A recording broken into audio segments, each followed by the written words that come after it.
a very good morning to everybody. Thank you so much for joining us on Escape to Nature. And what a wonderful, wonderful morning it is here at Madikwe Game Reserve, of course, here in the northwestern area of South Africa. And well, as you can see, we are sitting at one of our main dams around this area called the Chukuru Dam. And I'm sure we are going to get a lot of exciting things coming down here for the morning because it is quite warm, and I think it is perfect for maybe some elephants or something like that to come down here this morning. Good morning, everybody. My name is Cedric, and behind the camera with me this morning is Igor.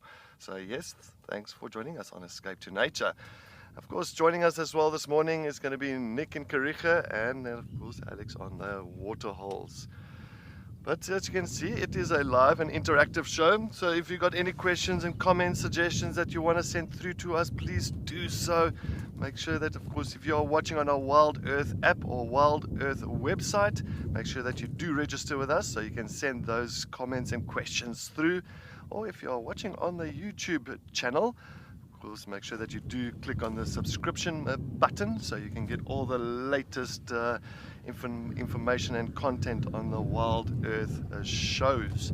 But what a way to start off. As you can see, we have got a beautiful herd of elephants on the other side of the dam, already made their way towards the waterhole. Nice family, and of course in the background we've got two giraffes that's just looking on, seeing what they are busy doing. But it looks like these elephants are actually looking for a little bit of shade under that thorn tree.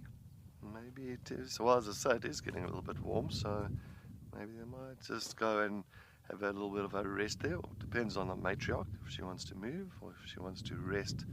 I'm not too sure as of yet. No, looks like she wants to move. I thought they might want to start resting.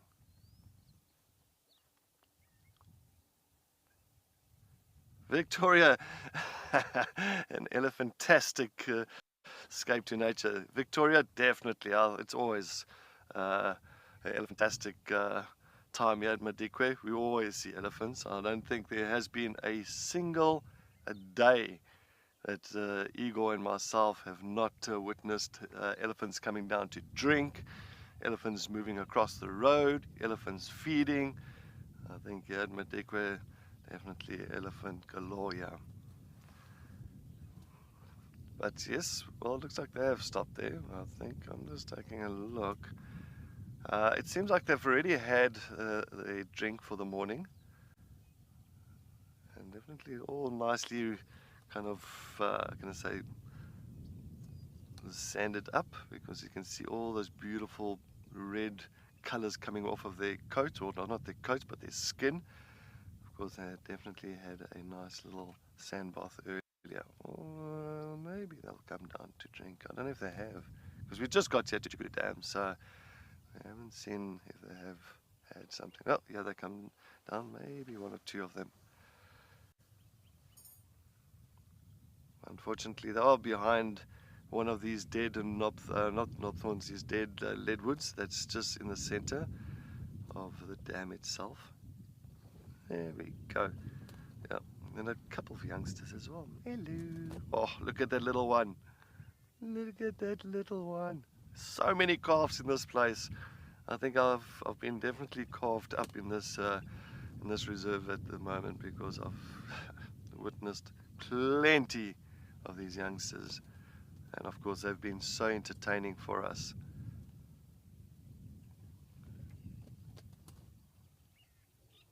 Egyptian geese that's just flying by. Always Egyptian geese, always around the dams.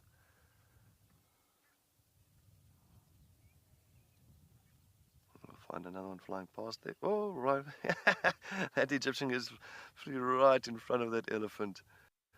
It's just wondering, what are you doing? Bless you. Look at those two youngsters there.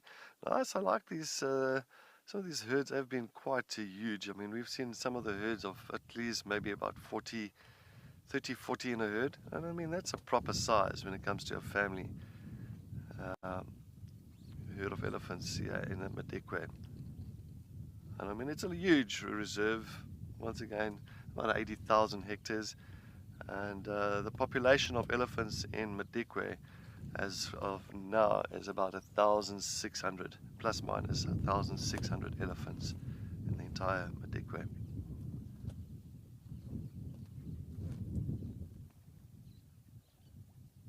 So of course when it comes to that number, it's not so bad.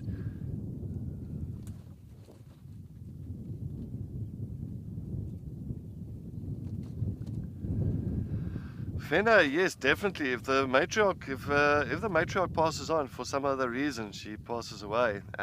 Definitely. I mean, the herd has to be controlled by a matriarch, no matter what.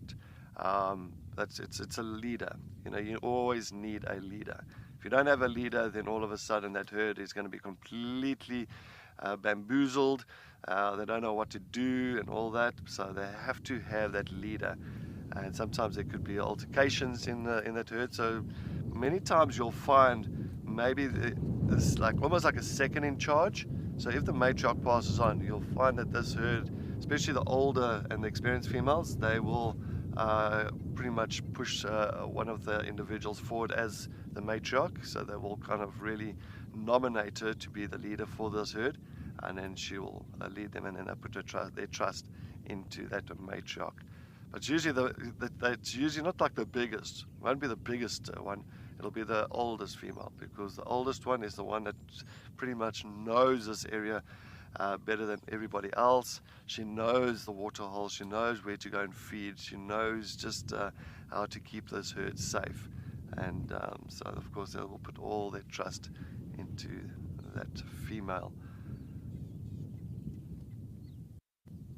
Look, I would love to know. I mean, I would love to sit back, and if there is a matriarch that does pass away in a herd, I would love to sit with that herd at that point of time to see how they actually select that individual, because it'll be very interesting. It'll be very interesting to see the process.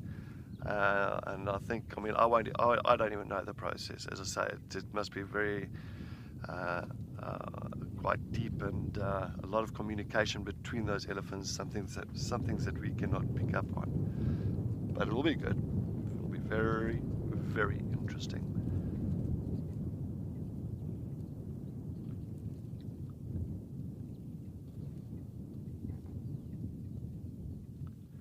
But you'll find they won't really go for any kind of mud bath now. They won't spray themselves with any mud or water, not as of yet. Maybe it is getting, as I say, the temperature is picking up. I think the main thing for them now is just to have a drink of water.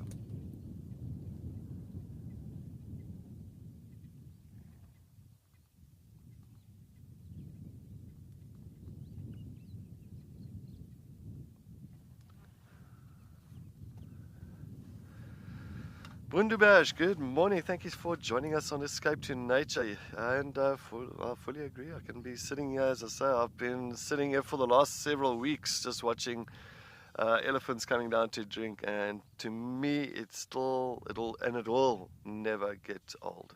I think it is always just exciting just to watch these individuals and watching these herds, and sometimes males coming into the party and causing a little bit of havoc. And of course definitely the calves. I mean, the calves have been just so entertaining over the last several weeks here with these herds coming to the dams. So I'm sure this morning we will get some entertainment again from one or two of these youngsters.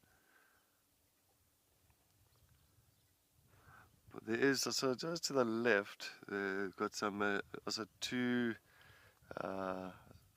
giraffes that's come down as well. So we've got the largest land mammal in the world, or the heaviest land mammal in the world, and now we've also got the tallest land mammal in the world around here at Chukuri Dam. Good 5.5 meter tall giraffe. Looks like two males, just by the length, just by the size.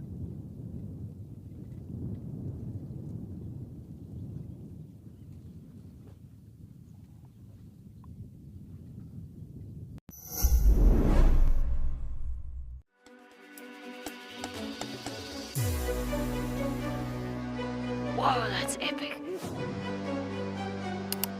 Garden orb-web spider. Some African wild dogs and they're chasing something. I can honestly say I've never seen anything like that before. Hey, can you believe it? That is amazing.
I think that one just spread now, and so yeah. But yeah, that's one thing about giraffes, and I've seen giraffes over the time as well when they come down to drink. And if you know, sometimes they become so skittish and so afraid, maybe picking up on you know, maybe a predator that's been around, and sometimes for them to actually bend over to actually get low to the ground to drink water, they feel very vulnerable. And being very vulnerable like that for a giraffe, they don't enjoy it at all. That's why I look at that one now. That other one just decided to move. I don't even think it had a drink of water. They came all the way down here, and that one's decided to move away. So yeah, sometimes they do that. First investigate the area before maybe coming down again for a drink.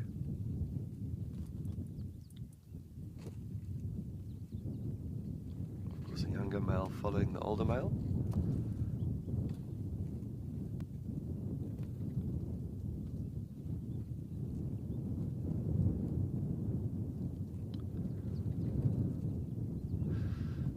Christian, why do giraffes bob their heads so often?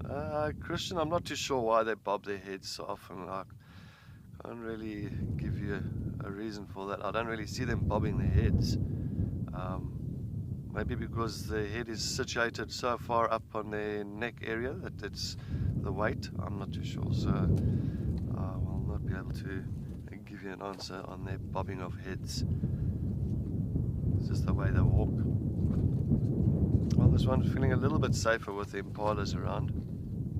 So of course, if there is anything around, at least those impalas will warn the giraffe, or vice versa. There's no animals to help each other, looking out for any danger. Big reason for as well, like maybe when he's coming up to drink, so you'll see when they drink, and when they come up, they flick their head like that.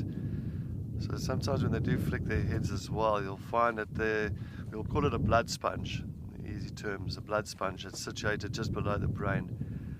It's a lot of, like thousands and thousands of blood vessels. And what that does is that it actually regulates the blood flow to the brain.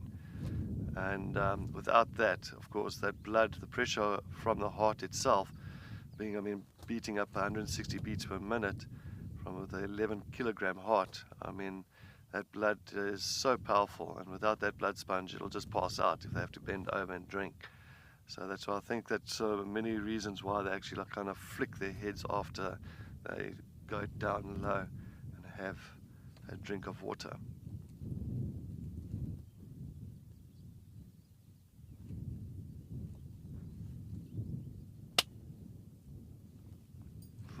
Got the fly.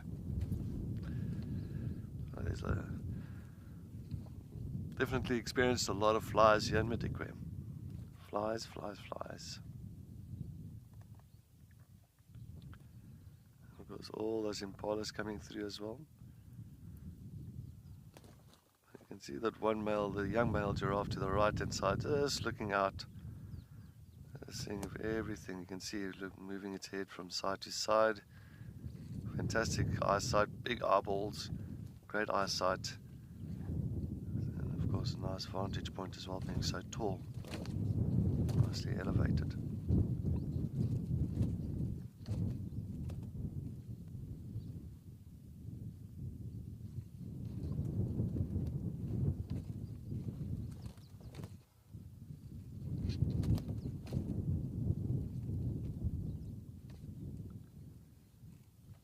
Definitely looks like they've had enough to drink for now, and of course the elephants have also pushed off.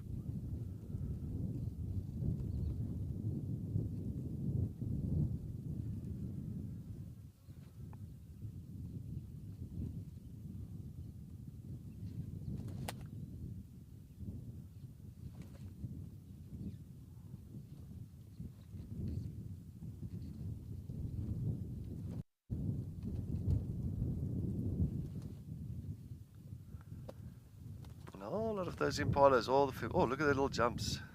Oh my word, look. That is nice, just jumping over a little bit of the corner of the water there. It's amazing. Look at that leap that these impalas have got. It's unbelievable. Just like a spring in their step.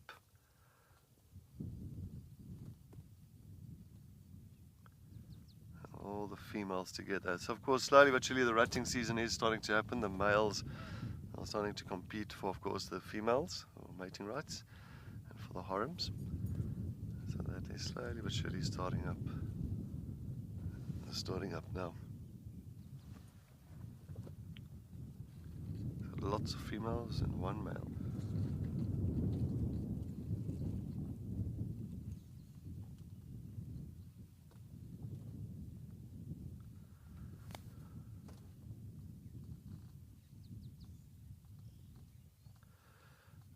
Sandy, yes, definitely. I mean, the height difference between the two, so it's a big difference. I mean, an impala, stands about 1 meter, and a giraffe is like 5.5 meters. So the difference there is a huge difference there. So as you can see, the two there, I mean, that impala can practically walk underneath a giraffe. Definitely.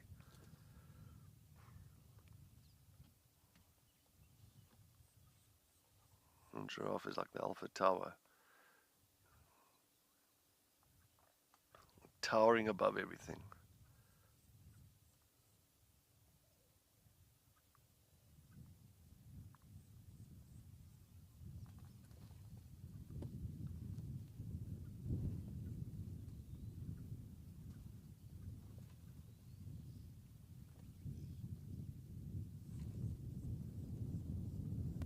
That's also a big reason. Poor impalas are so low, and if they go and feed somewhere in the thickets, many times you'll find that impalas will actually join up with a giraffe, even monkeys, vivid monkeys as well, because they can climb trees and that. So you'll find that the impalas will kind of, how can I say, link up with something that's got a better point of view. So at least if the impalas are busy feeding, they can feel pretty much relaxed, as they have got a lookout for them. Getting very low again. Just crouching, bending those knees.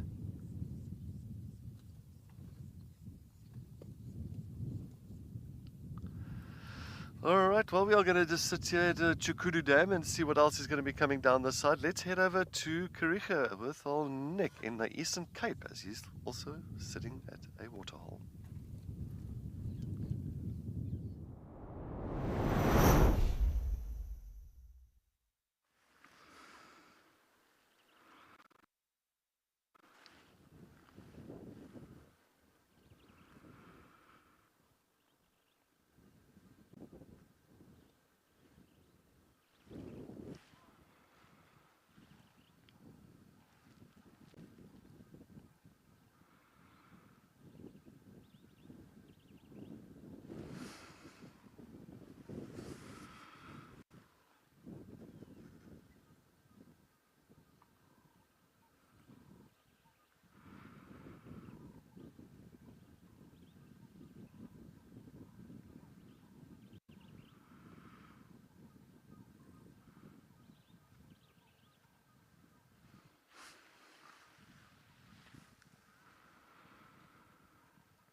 Good morning from Kariega Game Reserve here in the Eastern Cape, where we've got another beautiful day awaiting us. My name is Nick and I'll be your photo naturalist for today. And I'm so happy that you could join us here.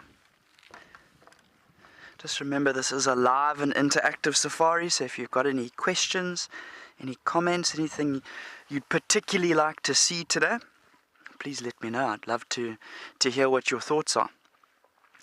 And we've started the day off here at Scotia Dam. You can see we've got a beautiful day. That gloomy, gusty weather that we had yesterday has kind of moved on, which is great.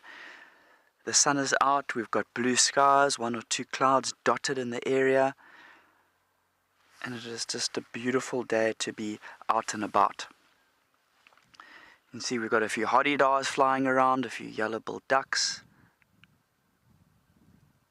Some zebras on the right hand side, some impala right at the back there.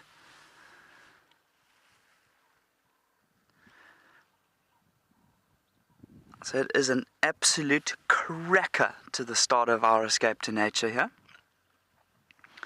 Hey, look at that, we've also got a male Inyala starting to make his way across. So a nice little bit of diversity to start the day off. It seems like the waterholes are the spot to be. Cedric having his elephants at one of the waterholes there. Some Inyala, some zebra, some impala here at Scotia Dam. So I think it more than likely is going to be quite a hot day. It's actually started off surprisingly cool. This morning has been a little bit chilly. All of the rangers and everybody that I've seen were all wrapped up. They had two jackets on. I saw a few gloves on the hands. I saw 1 or 2 beanies as well.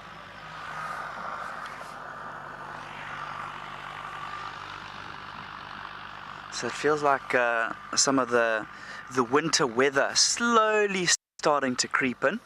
But obviously as the morning has started to progress, that sort of cooler weather has started to dissipate now, and things are definitely starting to warm up. So I'd imagine if it does continue to warm up the way it has been over the last sort of hour or so, this should draw a lot of our different species to different water sources, you know, mud wallows and things like that. So it's going to be an exciting day here at Kariega. We'll wait and see what the day holds.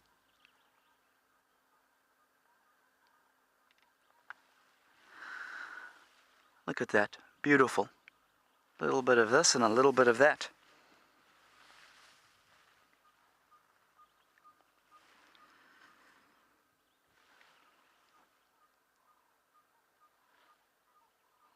I feel like there are quite a few birds chirping this morning as well, after all of the kind of the colder and gloomier weather that we've had. I think all the birds are happy that the sun is out. They're shouting to the world that this is still their area, this is still their territory, they are the top dogs. And it really is nice to listen to, it's very peaceful.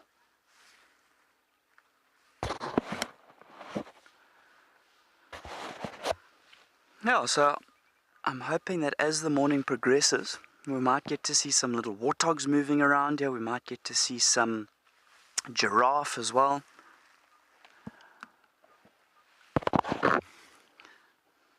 I guess it's always the nice thing. You never know what you're going to see.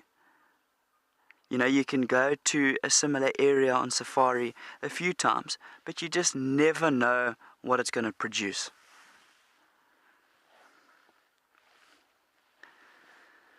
We've got a few different dazzles of zebra kind of scattered around the edge of Scotia Dam here. And one of the closest ones with the little youngsters are kind of just starting to make their way down. Let me see if I can pan to the side and start to get ready and show you here. Look at those Inyalas displaying to each other. You can see how that male's got his tail really lifted up quite nicely there. Really raising all of the longer hair on its body up. Here come some of our zebras.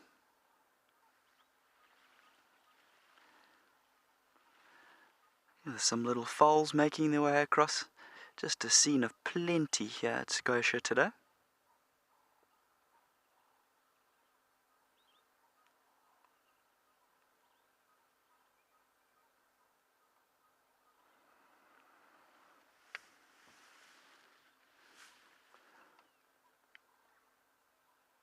Some Cape turtle doves calling in the distance. So lots of harmony here, lots of peacefulness and tranquility.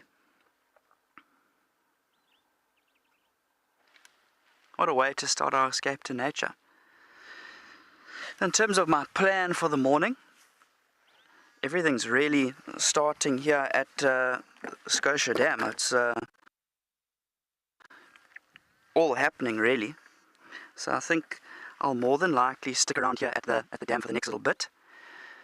Maybe later on in the morning I'll start to move around a little bit more, but I mean this is really where a lot of the action is happening for the moment, so I'm very happy to stick around here and see what nature produces, see what comes.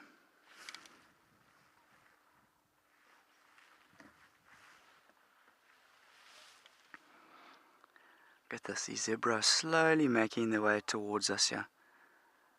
You might pick up the distinct sound right in the distance. There are some baboons calling as well. Chacma baboons.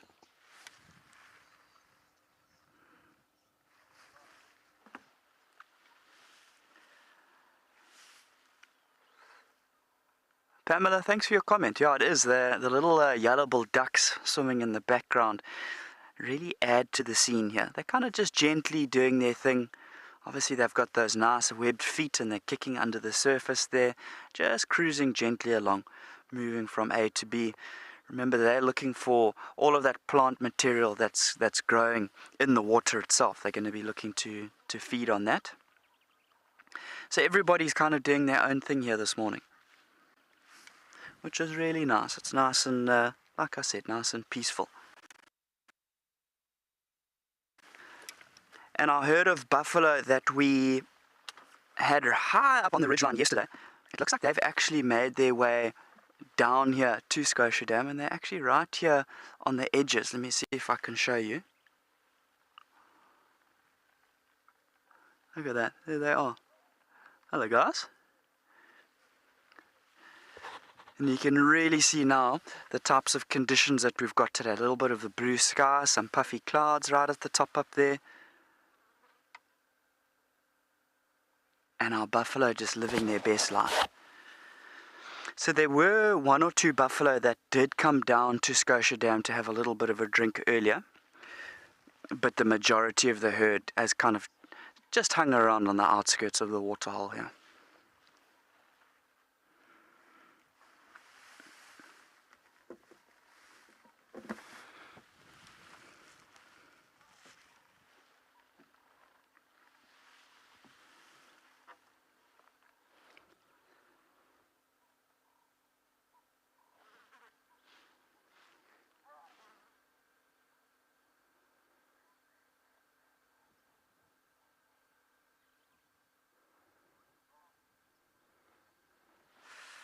Yeah, so I think obviously because it is still relatively cool, this temperature is not really driving the whole herd down to Scotia Dam or to the mud wallows or anything. So I'd kind of imagine that they're going to do a little bit of feeding while it is still nice and cool like this. And then a very good chance that later on, once it does start to heat up a bit, they'll start heading to all of the different mud wallows. I reckon today we're going to start to see a lot of these buffalo absolutely covered in mud. Remember, we have had some rain over the last 2 days, but it hasn't really been that hard, torrential type of rainfall. It's really been a lot more softer, but soaking, kind of infiltrating rain. But a lot of our mud wallows are holding good amounts of water still, so it's not like even though we haven't had hard rain that the mud wallows are potentially starting to dry up. Far from it, holding lots of good amounts of water.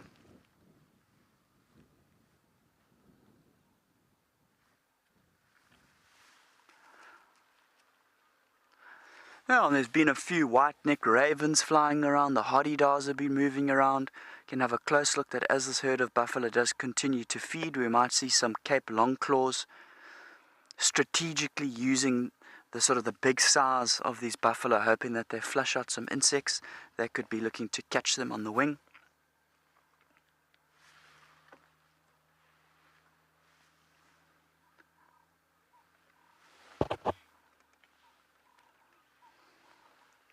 And it's really nice to be able to kind of zoom out in the scene like this and get a good idea of the whole sort of scene and surrounding that we've got here.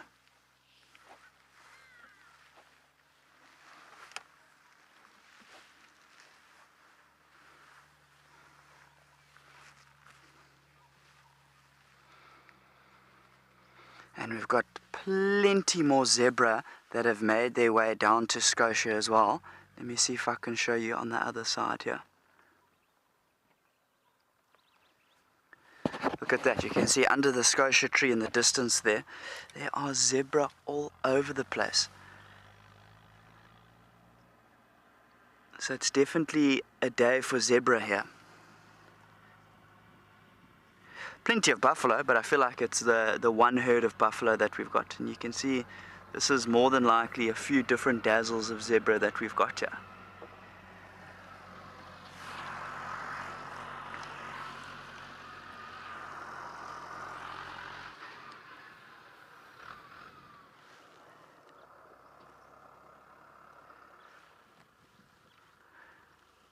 I'm keeping a close eye on the water as well, just to see what different types of bird species that we managed to get here. So far I've seen the yellow-billed ducks, I've seen Egyptian goose, but I haven't seen any of the little grebes. A while ago we did have red-billed teal. I haven't seen any of the South African shell ducks just yet. Sacred ibis haven't seen, but they've got a tendency to kind of arrive in a flurry later on in the morning. So we'll wait and see how it goes. Zebra having a little bit of a dust bath on the road. Lovely. And I can hear some oxpeckers calling. It sounds like further across in the direction of that herd of buffalo that we were having a look at just now. So that's always really encouraging to see.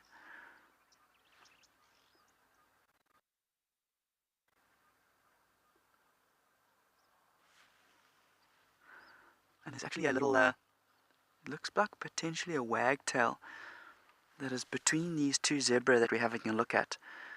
I'm not going to zoom in because it is a little bit of a tricky view, but there's a little wagtail that's kind of just moving between these two zebra and looking to see if it can pick up any of those little insects. So similar type of strategy to what the Cape longclaw would do with the buffalo that we were talking about.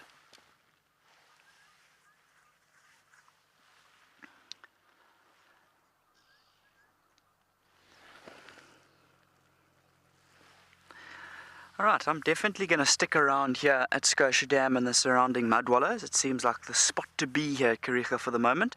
But I think let's take you across to Alex and Okukuya to say good morning.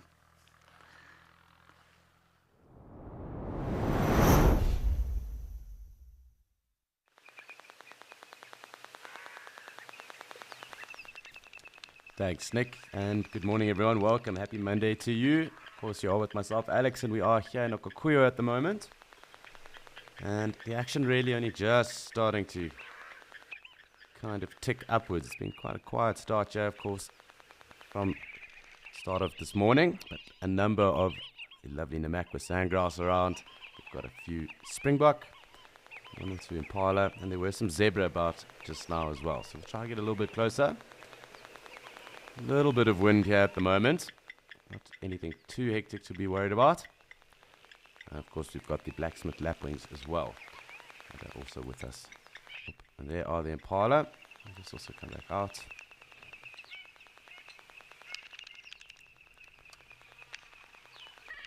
So a number of impala, that being bachelor herd, and do excuse me, I'm just trying to get my zoom to work here.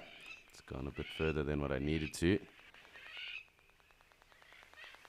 There we go. And we've also got an egret. You'll notice it's quite cool to see the egret. Haven't seen one in some time. It does look like it's a yellow-billed egret. But of course, you'll be able to pick up all the lapwings. Nice to just see all the impala moving off. So hopefully we will get a lot more coming through to join us. Impala are slowly starting to make their way off. Something's irritating our blacksmith lapwings at the moment. And we've got one gemsbok that's also here with our springbok. So let's just sit back and wait to see. Hopefully the springbok and the gemsbok will start to wade. No doubt that really does depend on how thirsty they may be. A couple of European bee-eaters still about. And a little grebe that is here. A nice little springbok lamb. And I think we'll probably get this gemsbok in the water quite soon. Let's just wait to see. Maybe not warm enough just yet, but it probably is on the cards for the course of today. There's also just a Cape Crow just calling right now. So quite cool to have the Cape Crow around as well.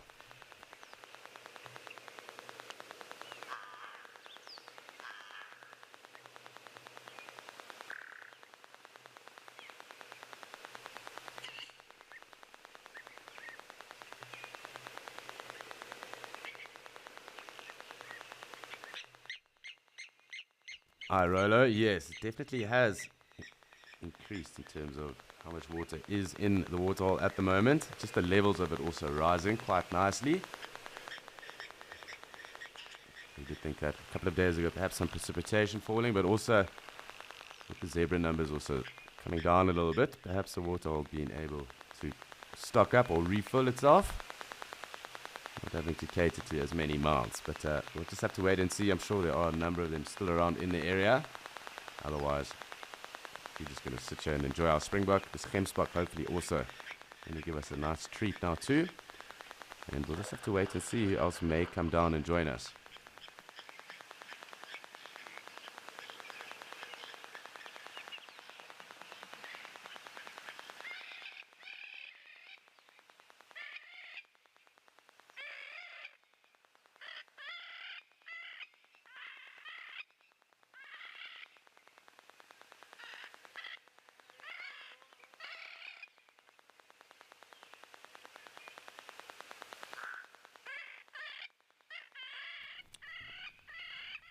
So these lapwings still got something to say, something on their mind.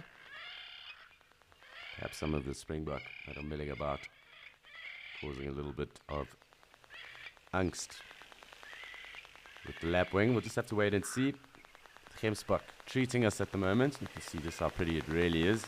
Lovely long horns. Of course, there's very iconic facial markings as well. It seems like the gemsbok's almost being traced by a little grebe.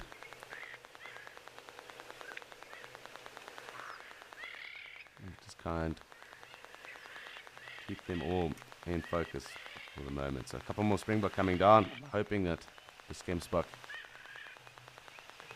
a bit thirstier and also spends a bit more time here, but also maybe wading in.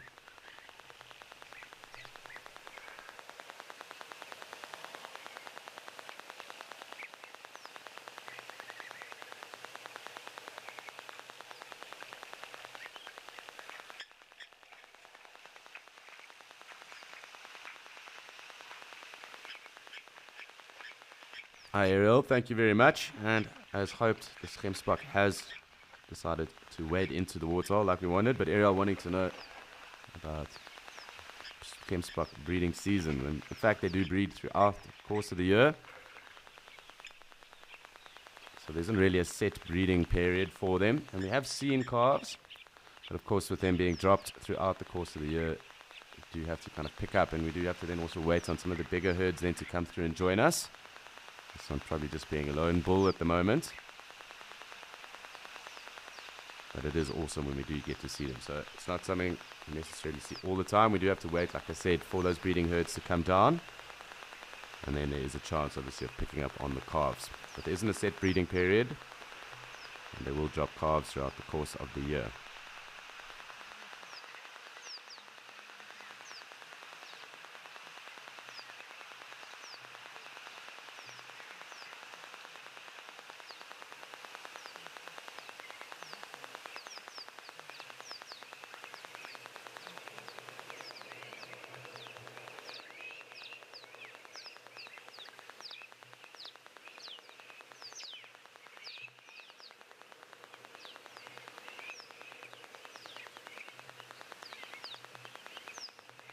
So a rather peaceful little moment for this Gemsbok. Not too much else going on for it.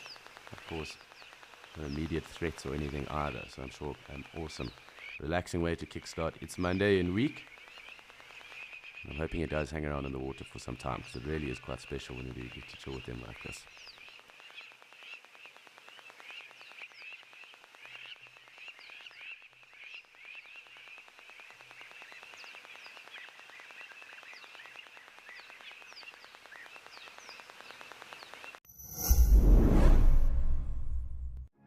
It's that exciting egg hunting time of the year again. Treasure hunt, here we come. This year for Easter, we are challenging our naturalists to a special Easter treasure hunt, which will of course feature the Easter scrub hare. I think I won this one. Come along as they search for clues, solve riddles, and hunt for a chocolate-flavored Easter prize on safari. Hop into Easter this year with Wild Earth.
So unfortunately, that Gemsbok did decide to start moving off. It did wait for us quite nicely. It was a nice little interlude of that.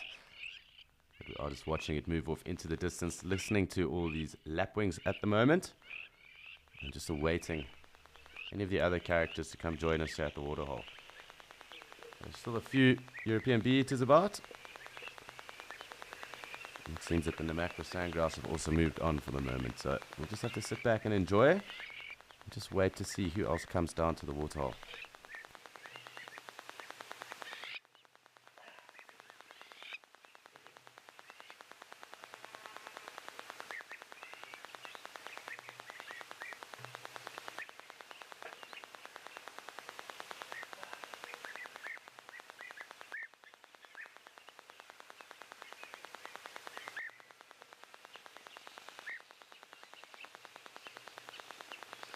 So it's always quite cool just listening to the European bee-eaters. Such a cool little kind of bubbly sound of theirs, quite similar to the Namakwa sandgrouse. And of course, that other lovely bubbly sound that we should get in a few hours' time, the mourning doves. So for now, it's just one of those moments where we just have to sit and enjoy and wait to see who does come down. Waterhole patience underway. It does seem that the breeze is also slowly dying down, so what that means for us, that remains to be seen. No doubt a number of animals in and around the area, so a little bit of patience just needed.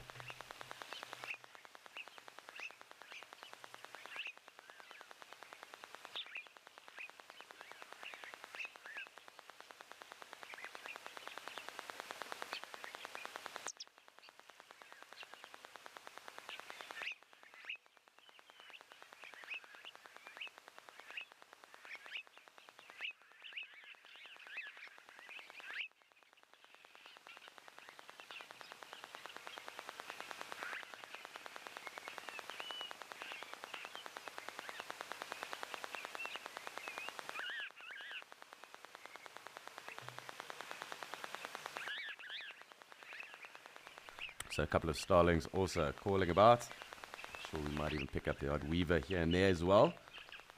There we go. But otherwise, really just bird audio and awaiting the approach of any four-legged friends.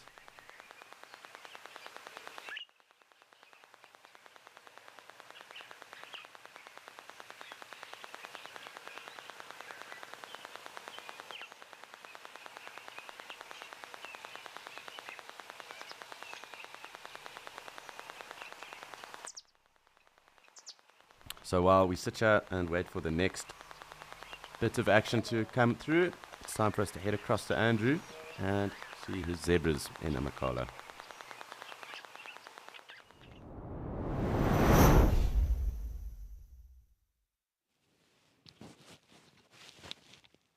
Thank you, Alex, and a good day to everybody. Welcome to the Escape to Nature experience out here in Amakhala Game Reserve.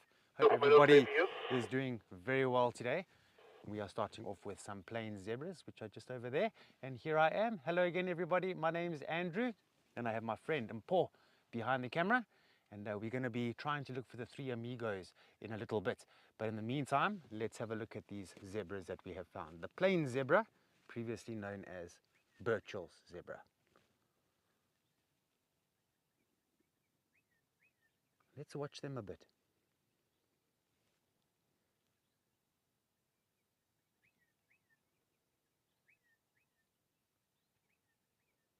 So this is not a very big harem, this. We classify this as a dazzle. It's sort of the collective noun of zebras, but this is most definitely a harem. And so there is a young foal in there. Not very, very young, but it's sort of, I would say, almost at a teenage stage. Oh, there is another young one over there, which is much younger. There we go. You can just see it on the far right-hand side.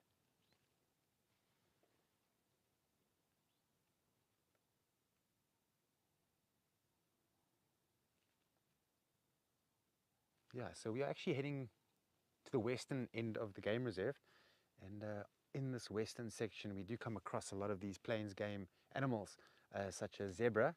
Hopefully we're going to see a nice big group of eland that I saw yesterday. It's always nice to come into this western section, because to get to the west, invariably you need to get through the dune thicket. And in that dune thicket, it is exactly how I'm describing it. It is thick on both sides, and it just feels like you're almost driving in a forest. So it's always nice to come to the western section.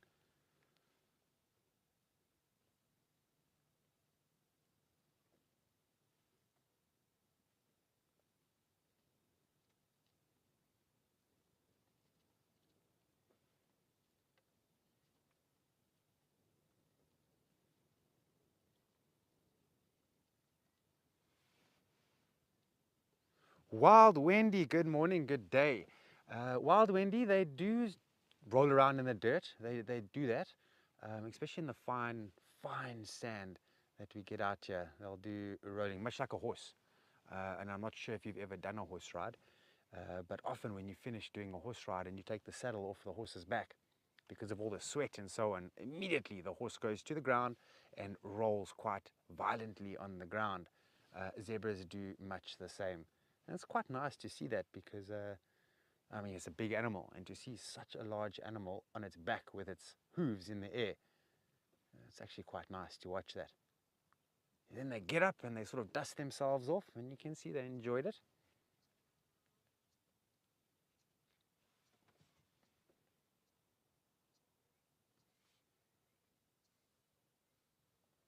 The only thing they don't do is mud wallow. Zebras don't go into mud or anything like that to mud wallow like warthogs or buffalo will do. And so grooming is a big importance to them, to keep the bodies nice and clean of parasites like ticks. And then dust bathing as well. And it's quite interesting when you do find a site on the road or in the bush where they have dust bathed. And it's quite a lot of commotion when you see where the zebra actually did a little bit of dust bathing. And then because they have those long hairs on their tail, sometimes you get that bristling that is on the ground as well.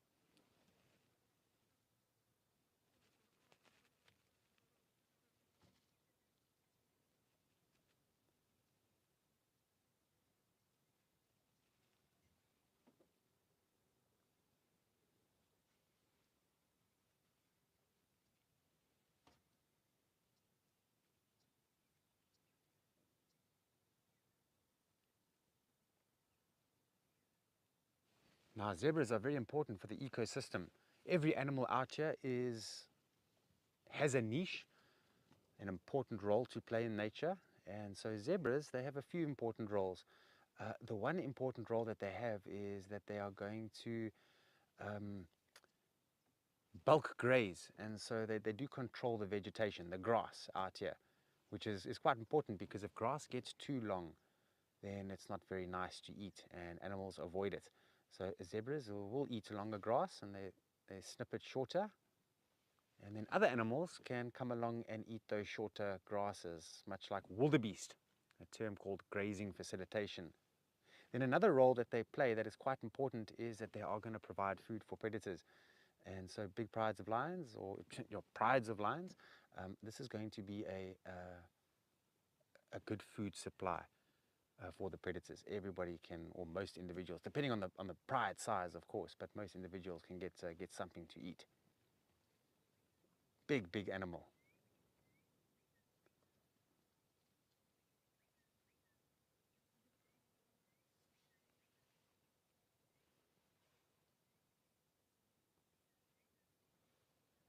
You can see them having a good time shaking those tails.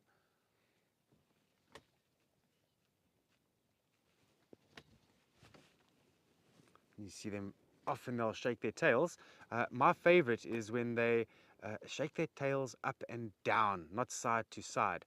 And it's quite nice to watch. It's almost like they're having a good old time. And it's always nice to watch that because it's just whipping up and down, up and down.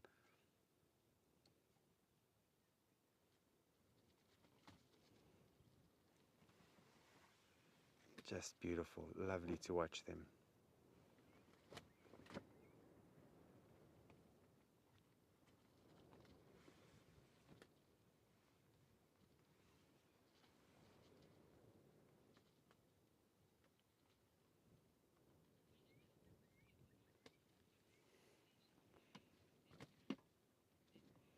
Hello Stephanie, thanks for your question and for joining us on the game drive this, morning, late morning. Stephanie, around about 12 months gestation period. It's quite a long time. If you think about it, imagine, I mean, humans, it's 9 months, and that is a long time. So zebra, it's about 12 months, and now you understand why they are so devoted to any of the young that they have in the form of a foal. It's a long gestation period, And once the foal is born, it takes a bit of time before that foal is going to become independent of the adult mother. And so they are very invested in their foal.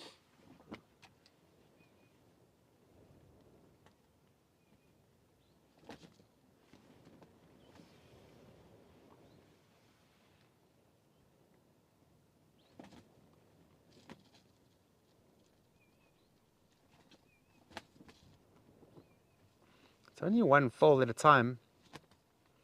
And when a foal does get born and lands on the ground, of course, with any animal, they're going to need to get up on the hooves as soon as possible. Otherwise, unwanted attention is going to be attracted towards them. But wildebeest, both species, black and blue, and zebras, when born, are the quickest animals on their hooves and able to move, walk, and run with the adults. It's a very short time.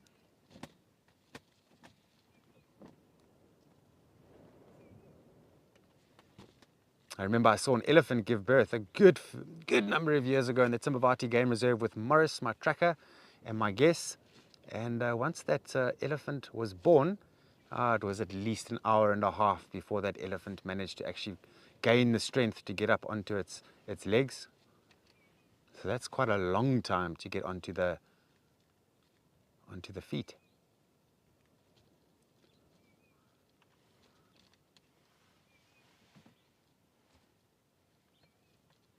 I was hearing a Cape Crow that's busy calling somewhere around here. And we saw a golden-breasted bunting this morning. Not very commonly seen out here.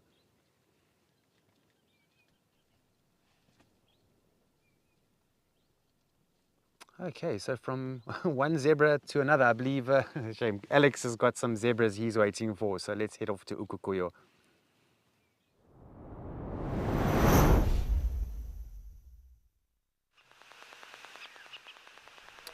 Thanks, Andrew. And the operative word there being waiting. That's definitely what is going on at the moment. Still just waiting on something else to come through and join us. We did have a bit of action earlier on. A couple of springbok, black-faced impala, and that lovely gemsbok that was here. So we're still waiting to see who else is going to come and join us. Otherwise, just picking up bird audio. Kind of hoping that the wind dies down a little bit. It is a bit hectic. You can actually just hear it kind of pulsating through the area at the moment, but for now it's just patience, gears engaged, and we're waiting anything to come through and join us.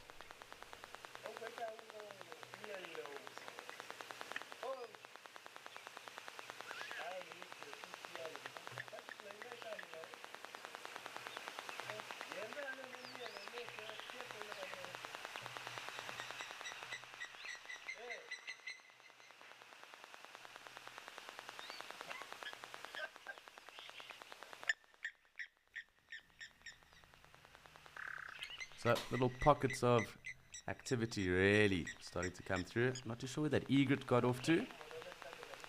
There are a couple of springbok that are around in the area. The impala have moved off, and so is the gemsbok. So we are just sitting here waiting to see who will come down and join us next. Kind of is anyone's guess though. If you do have an idea, or if you want to chime in, if you think that a certain species will come through and join us next, let us know. Always quite cool to keep us on our toes, also keep us guessing as to what may be around.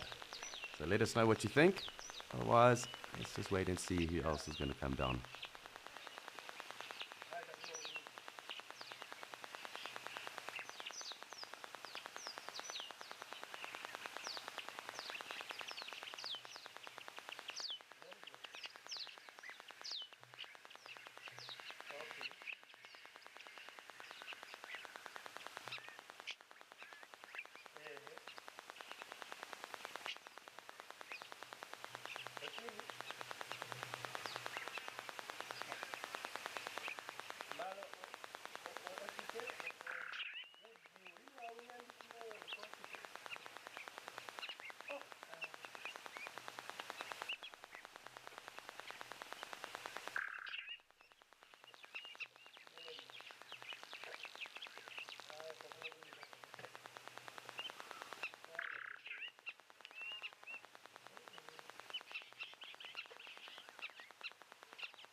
So little Grebe's still out and about.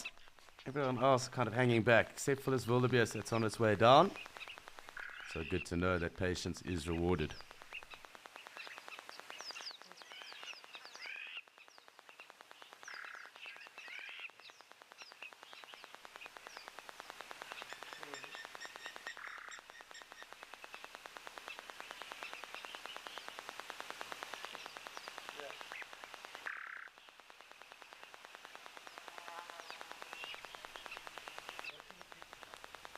So we eventually do have someone coming through for us, and it is this wildebeest bull. He does look like he's rather determined and making a beeline to the water's edge. So you'll just sit and enjoy him. Keep tabs of the blacksmith lapwings. Also just watch the grebe and anyone else that does come down.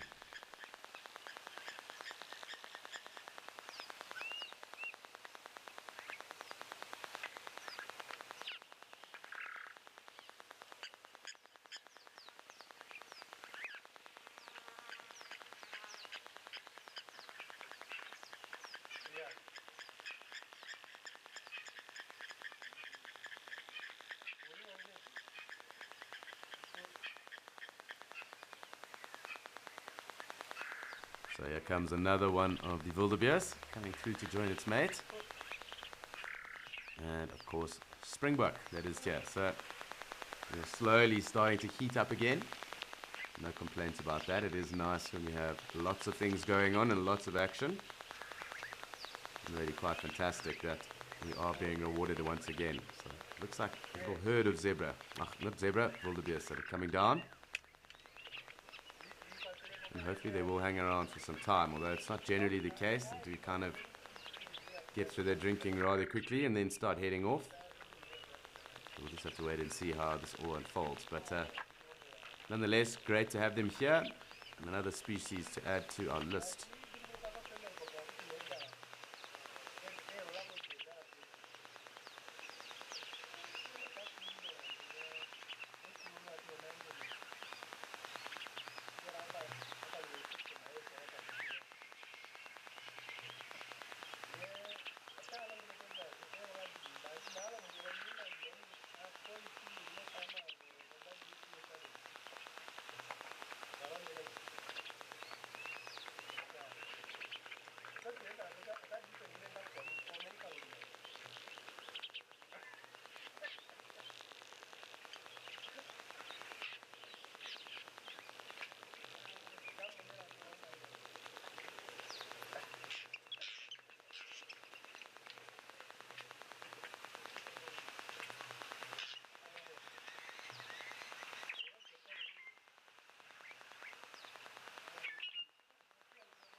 So 3 rather relaxed canoes here.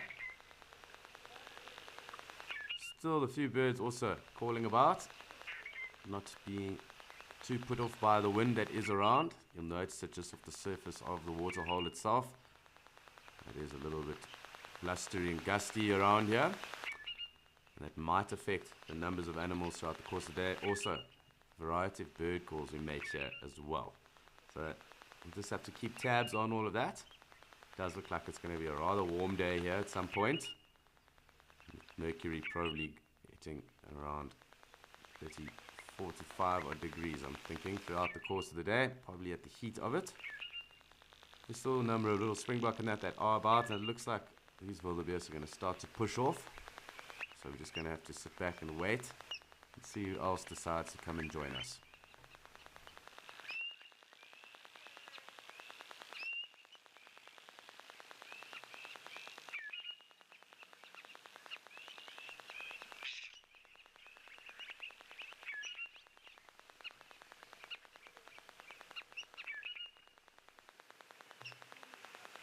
Hi Chelsea, thank you very much for that question. A very good one in fact. One being, which is the most water dependent of the antelope species. And at least of the herbivores, I would say zebra being probably the most, them and even warthog, perhaps even buffalo too. But of the antelope species itself, well, waterbuck are obviously rather water dependent. So are things such as the lechwe and puku. and also Setatunga. So those antelope that are kind of more the aquatic adapted will spend a lot more time around water sources and bodies. Would be the ones that would be most water dependent. So in particular things like Lechwe and Puku, I would think, and Setatunga. Even Bongo up in the Central Congo Rainforest Basin, them also being rather water dependent. So those for me, definitely the ones that you would associate more so with kind of more water and water laden areas, let's call it that.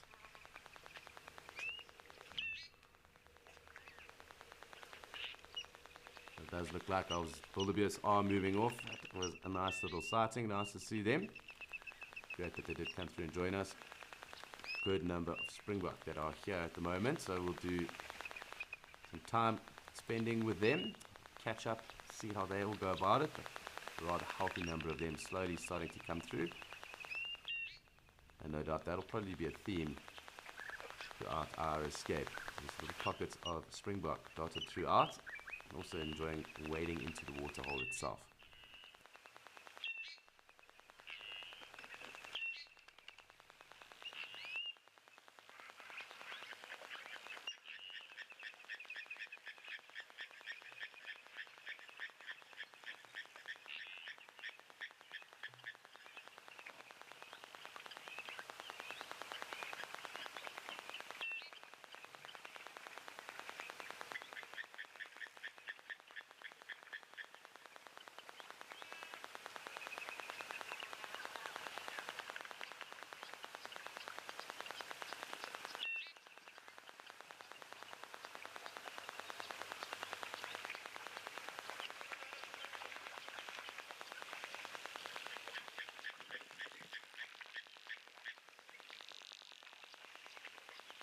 So if you have just joined us and you are enjoying these springbok, like we are, of course the other wildebeest that are off a little bit further away from the waterhole edge now.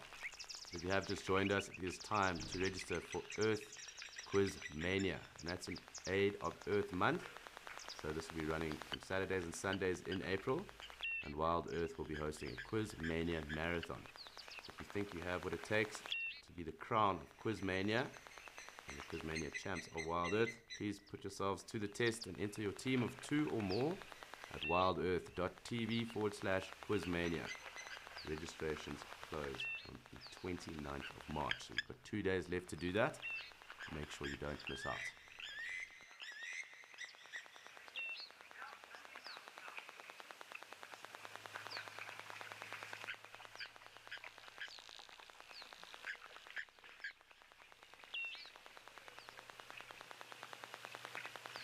So nice just to start to have lots of animals coming through to join us here, but you know, also off to Cedric and Madikwe to see what's going on there.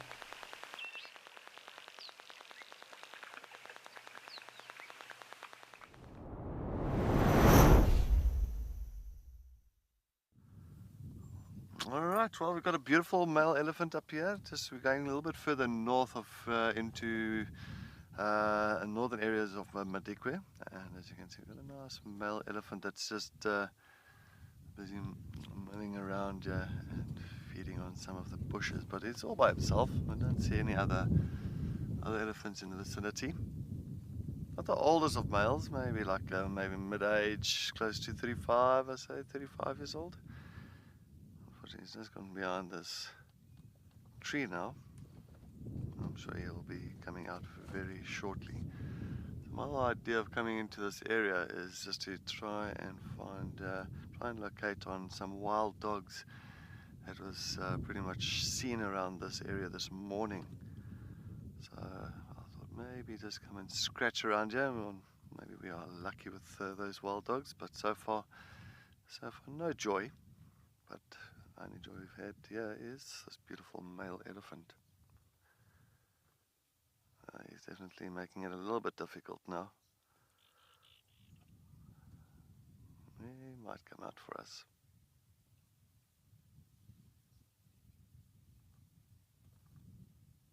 No, he's even making it more difficult. I might have to roll a little bit forward here. I'm just going to go roll a little bit forward. Let's see. Let's see. Maybe we can get a better view on him. Let's just go a little bit this side. Little bit. All right. Hello, my boy. Good morning. Good morning, mister. All right. We should be fine here. All right. Let's just sit here. All right. As you can see, he's not that big. So, yeah, it's about 35-year-old male. Still nice, nice sized body on him. His tusks are nice and thick. Typical with the male elephants, always having much thicker tusks compared to the females. And as you know, the African elephant, the male and the female, do have tusks. Compared to the Indian elephant, it's just the male. Of course, not being too fussy with what they have to eat, so elephants have to eat quite a bit, and at least spending about 85% of their day just feeding and trying to grab as much as possible. They have to eat at least about 5% of that entire body weight of theirs. Oh, looks like he's moving off again.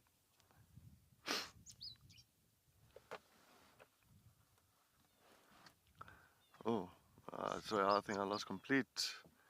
I just said Evan. Sorry, Liwe, can you go with that question again, please, from Evan?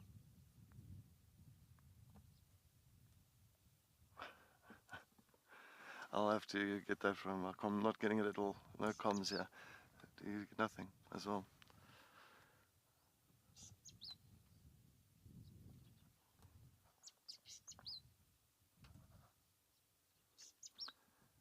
Looks like this male slowly heading into that area, into the north. As you can see the back end there, with that like kind of a hill far in the distance, that's Botswana.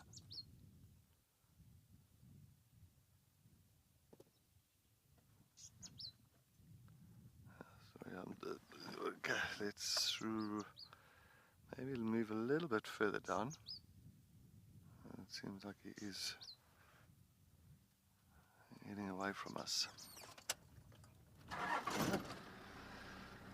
Okay, let's go a little bit further down. And it's nice seeing these big boys around here. As I say, I'm seeing quite a few big males in must as well, but they're very relaxed, very relaxed, yeah, at Namadikwa. They haven't really caused any issues around this side. I just want to see what we're going to do here. I think let's just stop here for now. Well, you know, he's going to move a little bit further. Sorry, now he's going to move a little bit further down. Let's take a look. So we are. We're on a very bumpy road here at the moment. It's like a road less traveled in these areas. But let's take a look, see if we can get something from this. All right, right there. Or you want to pull? We'll have a poll later.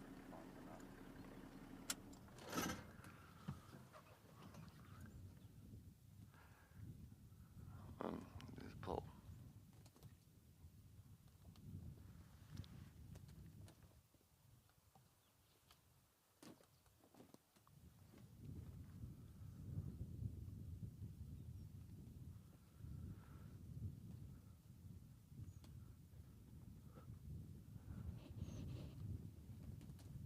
So they're definitely eating a lot of grass around here.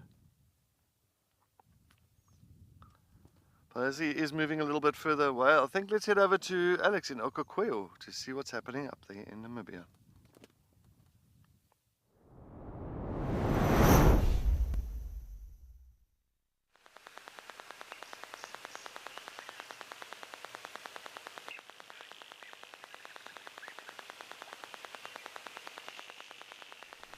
So back again here in Okokweyo.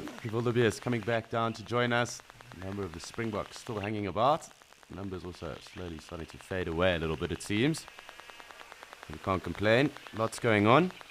Nice to have the action while it is around us. We'd have a dry start, so it's slowly picking up. And no complaints about that, that is for sure. For now, it's just one of those moments. It seems that with Wildebeest, that one is going to come back down and join these other two here. And the springbok quite happy to be at the water's edge for the moment.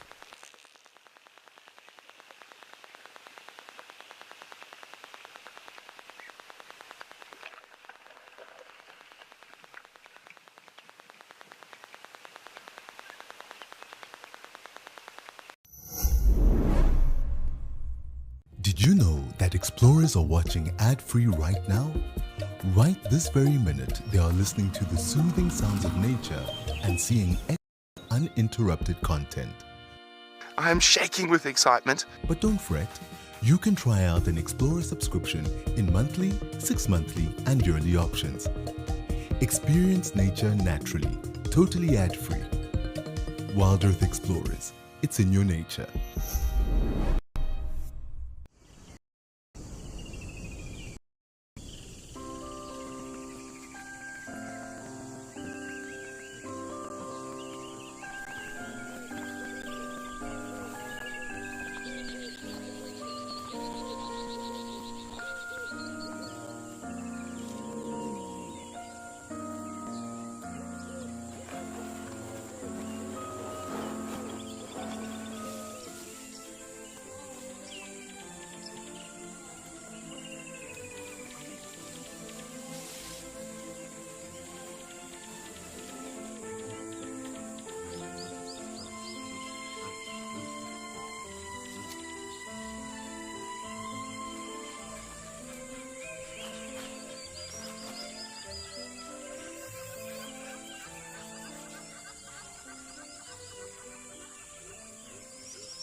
So our wildebeest have moved off, and you can actually see them as they use that game trail away from us. A couple of springboks still here.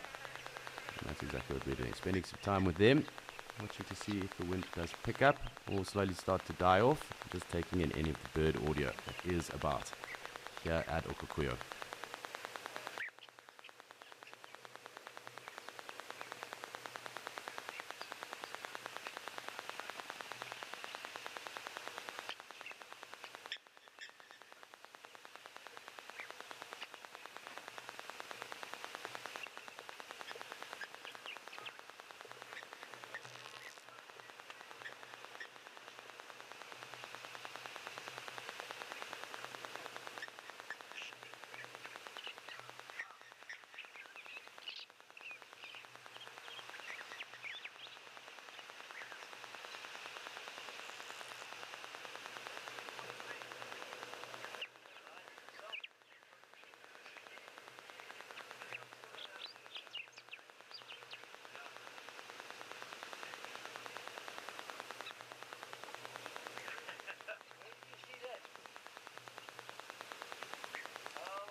So just off in the distance there, the wildebeest, that's where they've kind of retreated to for the moment.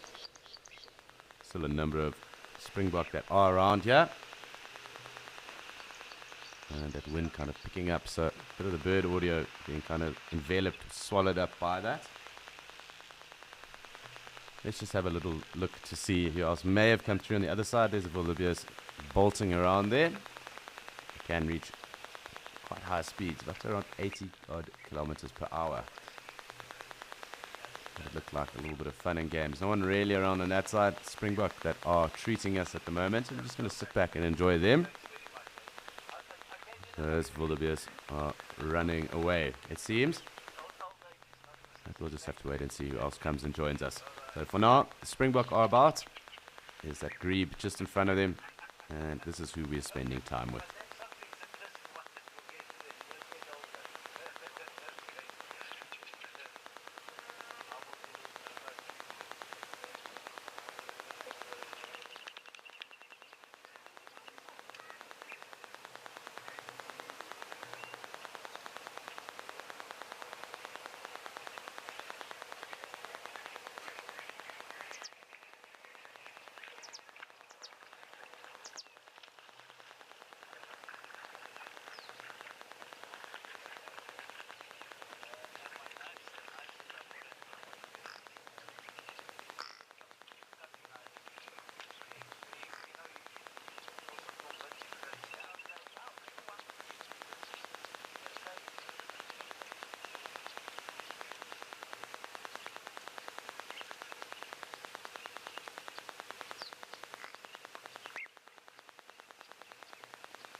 So, a number of the Springbok all slowly starting to move away. There's one that is really just hanging quite close to us. The rest all starting to make their way away from us.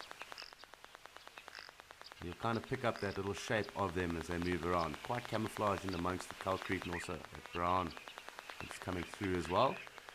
So it's just one of those things. You just have to sit back and enjoy it.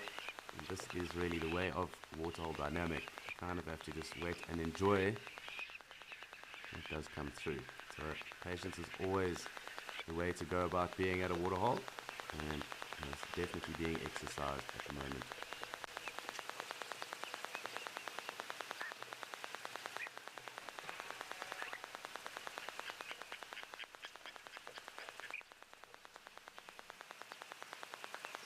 So it looks like everyone has kind of given us the slip for the moment. It's time for us to head back across to Andrew and see what's going on down in Amakhala.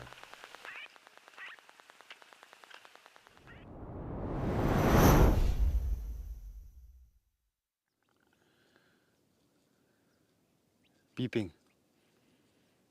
All right, so we have managed to find 2 sets of animals here. This one is going to be the most obvious. Of course, this is Cape Buffalo. Nice big spread of horns over here. And then this one over here, it's going to be a little bit tricky for you to identify this one, so I'll just give it to you. This is a black wildebeest. And we did a segment about 2 or 3 days ago on a black wildebeest skull. This is not the same skull, it is a different skull found in the western section of the reserve. But take a look at this. This is what I find very interesting.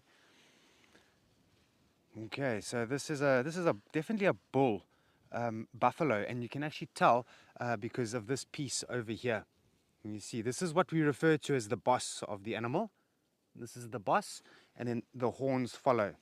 Okay, now this boss piece that you see over here, this is basically the helmet of the animal. So when this animal does fight other bulls, this is a very large animal, so when they fight other bulls, it's a lot of force. They need to have some sort of a protection or a helmet on the head, and this is where the bosses come in.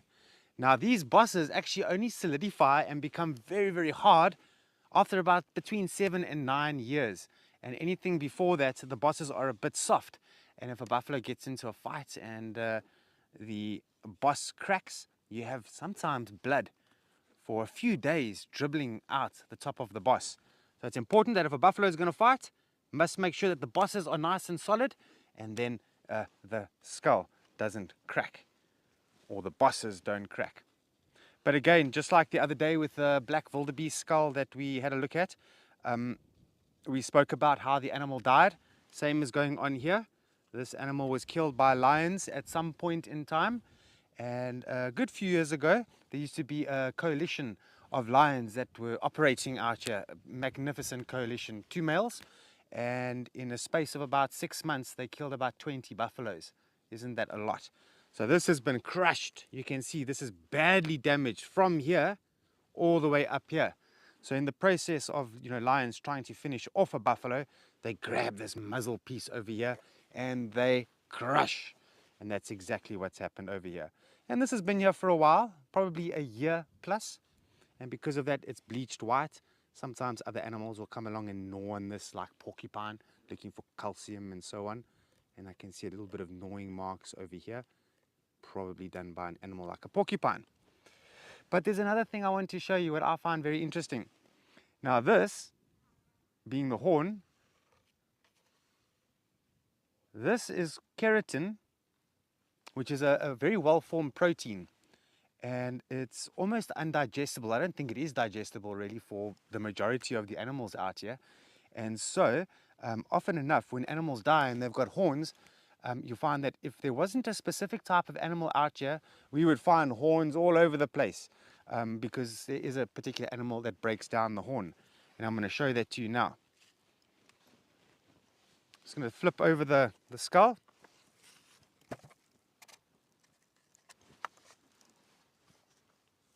Let me do it the other way rather. Paul, can you get these things over here? Little brown little things here. You will notice that there are a little bit of holes in the horns, such as over. Let me try my. Okay, so there's a hole over there. Looks like someone took a drill and drilled a hole. This is made by an animal called a horn borer moth. All these tubes that you're seeing over here, this is invariably the excrement of the horn borer moth. So as it sort of eats this stuff, it's going to need to, you pass that through, and it starts to form this excrement on top of the horn. This is very important because the horn borer moth is going to break down the keratin, the well-formed protein, and eventually this will slowly start to disappear and become nothing eventually. Otherwise, if this animal wasn't around here, you would find there would be so many horns in the bush that would just be here for years and years and years. Very, very interesting. If you take a look there, we can actually see a little bit of the horn borer moth. I think this is the excrement over here. This brown stuff over here, I think this is the excrement. I'm not sure. Or perhaps if it's the exoskeleton of the horn borer moth, but I'm not 100% sure on that. Another thing I want to show you is if we want to age this buffalo, you must look at the teeth. You see that?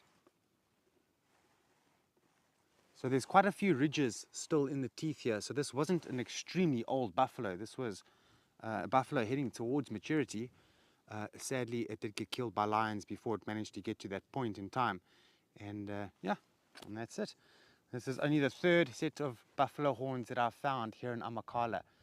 So this is actually quite a special find. And I think what I'm going to do is I'm going to leave this on the side of the road so that when the safari trucks come through here, that they can talk nicely about the buffalo horns to their guests. Interesting. But just to give you a size reference, I'm going to put this skull more or less next to my skull, and you can see that this is a huge animal. Look at that. Don't want to mess with a buffalo in the bush. Look at this. It is built to do some damage. You see that? Very interesting. Yeah. Also, let me put this down here, and you'll find that the skull is almost like a puzzle. Same as a human cranium, it's like a puzzle that you have different sections that are fused together. You see there, those are all fusing the 2 different parts together there. Now, it's not every day we get to have a look at a human skull. I've never seen a human skull. But if you have a look on Google or YouTube, you'll find that you have these little zigzag sort of things on the skull, which helps to fuse the skull together. Now, weight-wise, I wouldn't be able to estimate, but let me try. Weight-wise, I would say maybe about 12, 15 kilograms, maybe 10. Let's call it 10 kilograms as it stands now. Maybe a little bit more. I'm just trying to. No, it's more than that. I would say this is about 20 kilos.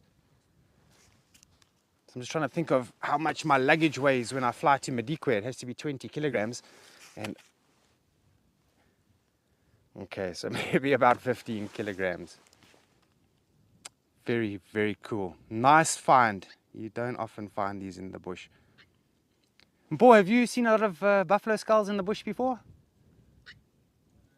Yeah. Out at Juma, you would have seen quite a few. Yeah. Yeah, out in Amakhala, we don't often come across these. It's quite nice. And there's that wildebeest skull over there. Just beautiful. Nice environment as well. I'm actually going to come back to the vehicle because the sun is really making me very nice and hot. So I'm going to get up and come to the vehicle, and then we can have a look at this beautiful environment. It's the western section of the reserve. We're not too far from the western boundary where I think the cheetahs might be. Just going to put this on the side of the road. There we go. Just going to come back to the vehicle, just one sec.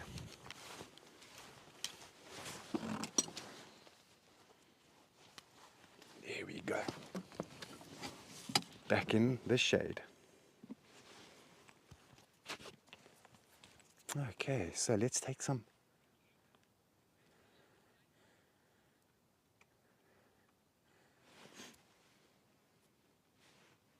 Just going to scan with binoculars just for one sec.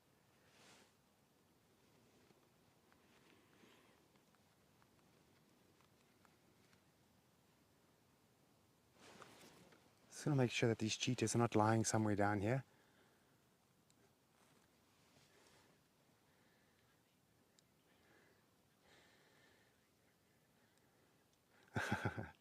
Oh, Michaela, that is such a nice comment there.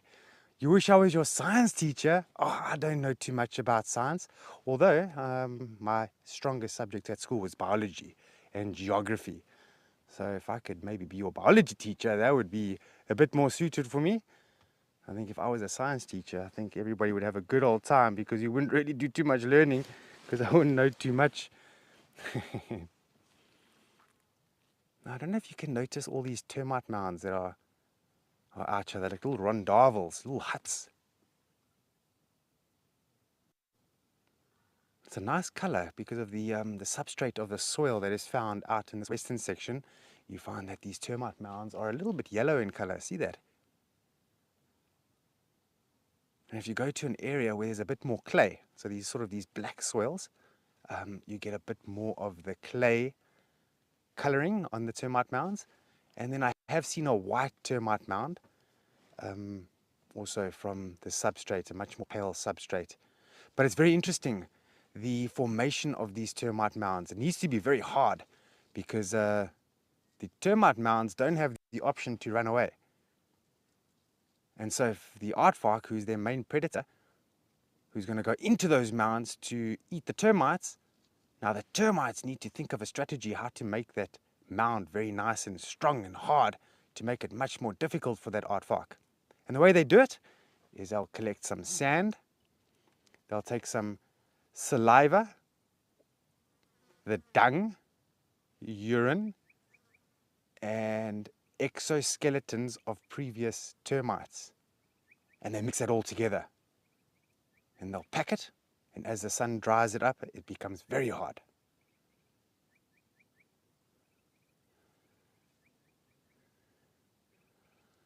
Okay, so quite a nice little segment on the buffalo horns.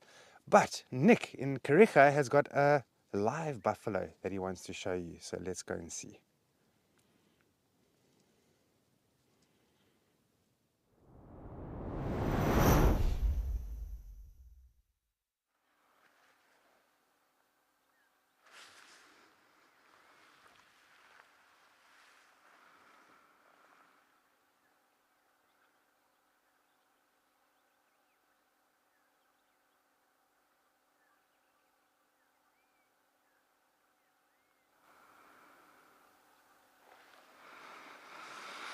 Thanks, Andrew.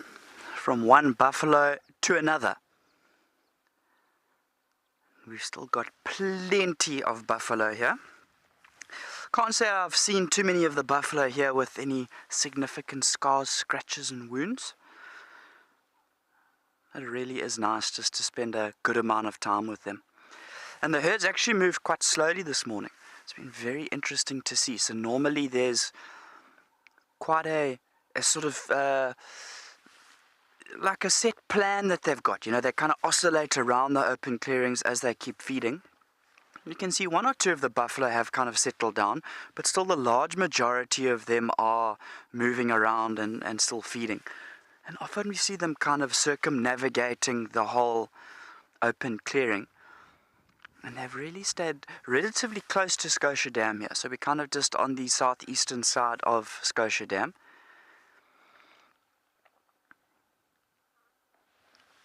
And I did actually go and position myself at one of the other mud wallows because I thought they were going to move and sort of arc from Scotia Dam towards that mud wallow, but not to be. Yeah, so it'll be interesting to have a look and see what the herd actually gets up to if they do decide to potentially settle down somewhere around here. So they are now starting just to approach one of the small little ridge lines. And there is a very pleasant little breeze that's coming over the ridge here. I talked earlier about how it was starting to warm up a little. And this breeze is just kind of taking that heat off a little bit. Which is actually quite nice. It's nice to have cooler temperatures. I must say I enjoy the cooler temperatures.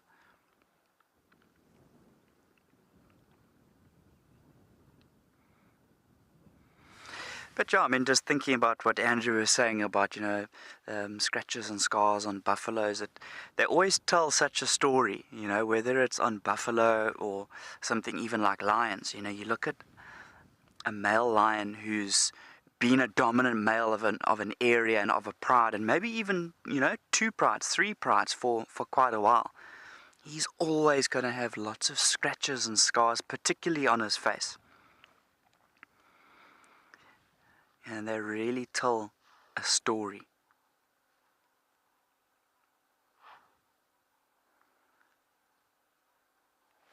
And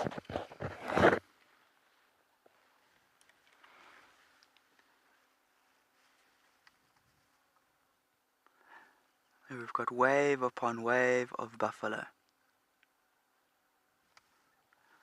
This looks like a young male, this one here, close to the vehicle.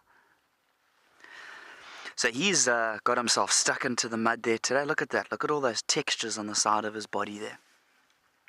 Beautiful.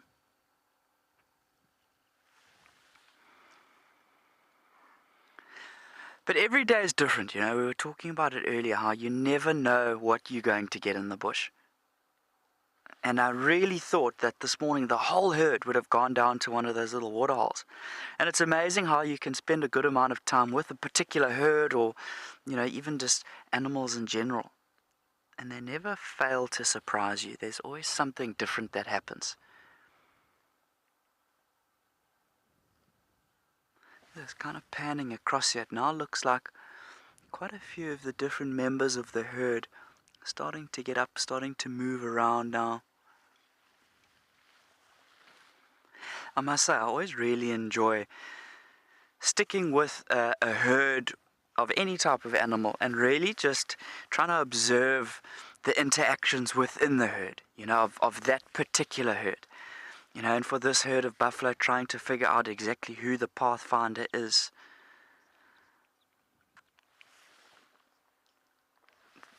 It's really enjoyable. So I think I'll definitely stick around with him a while longer. But I think for now, let's take you across to Cedric and Madikwe, who's found something really special.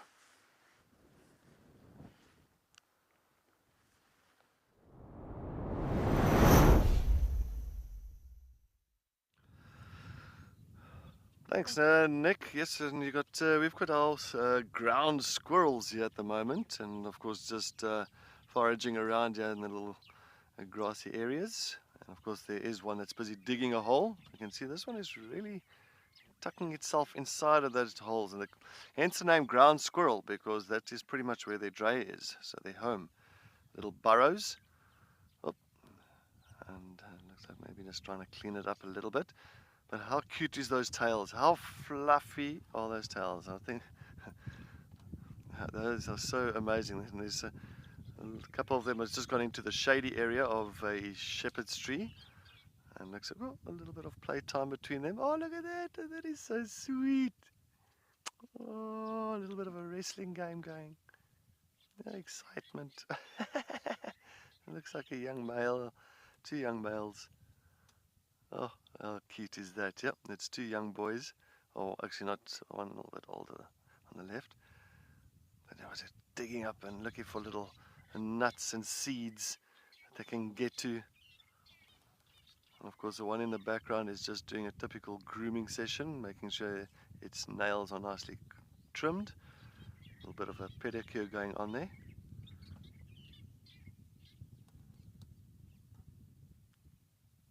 Oh, they are so sweet. And those big tails, those big fluffy tails, they do come in handy very much in these hot days. So you'll find they'll use it almost like an umbrella and kind of cover themselves with their tails, so they can be in a little bit of shade. I don't know what this one's picking up, and they're definitely trying to look for something nice there. Oh, a little bit of a fright there. So of course they'll use those little holes as their safety nets. So if there's any predators around, you can imagine how many things will prey off these ground squirrels. A lot of birds of prey. Oh, I think a lot of them. So you can see standing on its hind legs, just like a meerkat looking around. And if a predator does come close, they'll warn each other and then they'll run to those holes that's around the area. So they won't go too far from those holes. Ooh, hello.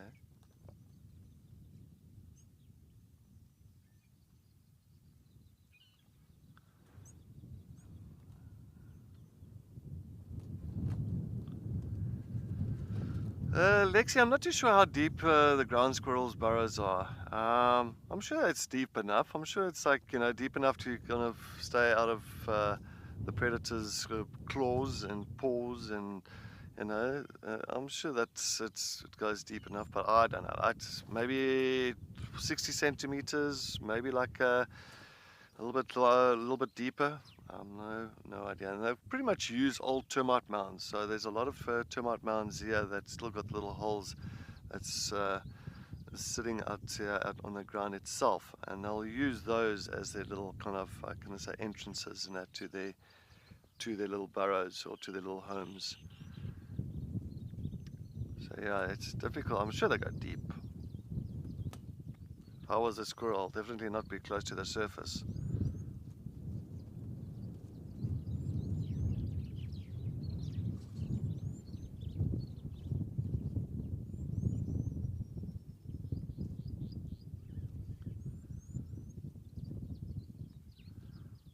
I'm just going to sit in, just look around and see how many we can count. So far I've counted 4. Oh, little fork-tailed drongo that just came into frame.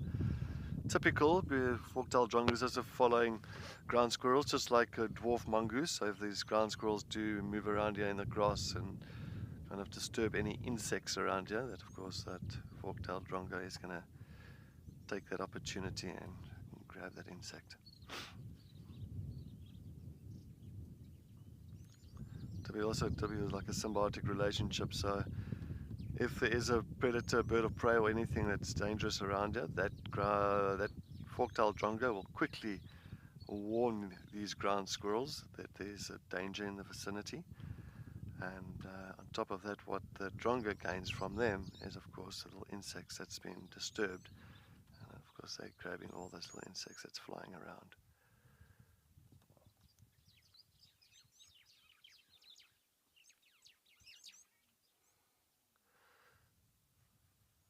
Mutualism, symbiotic relationship.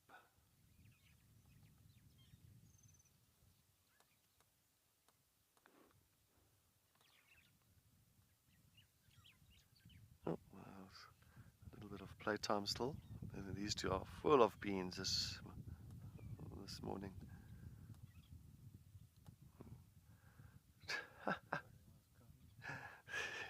Yeah. Definitely, with that, when they're standing on their back legs like that, it's so cute. Definitely, to me, cuter than than a tree squirrel. It just seems like these ones have got a little bit more playtime to them than the tree squirrels. But larger, maybe like I say, almost double the size of a tree squirrel.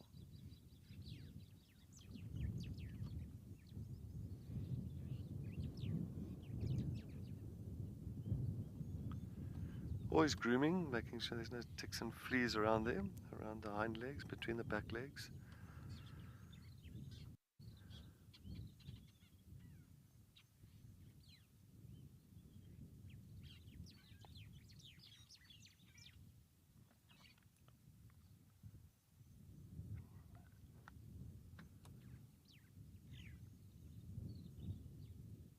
Definitely loving the shade of the shepherd tree. And that's why they call it a shepherd tree, because the shepherds used to always lie under these trees in the shade, watching over their cattle and their livestock. That's exactly what these ground squirrels are doing, using the shade of the shepherd's tree.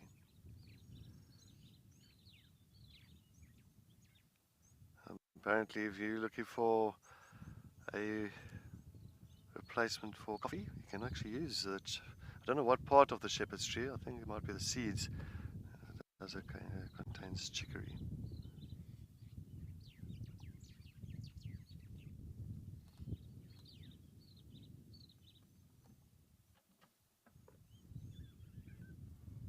Oh, you can see there it's one of the holes.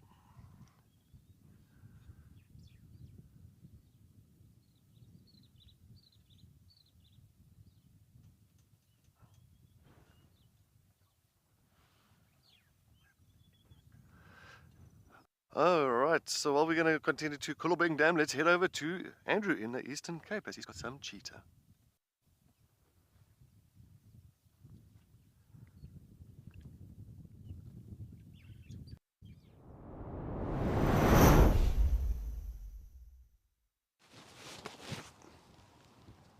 Oh, great. Well done, Cedric. I'm so glad you got to see some ground squirrels out there. I really enjoyed watching them there at Madikwe. Very cool animals.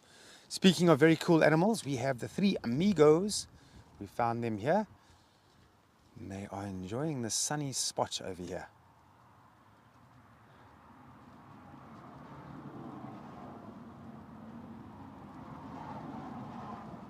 So we've got this visual of just this one male so far, but he is mobile now. And he's going to go lay next to the other two, which you will see shortly.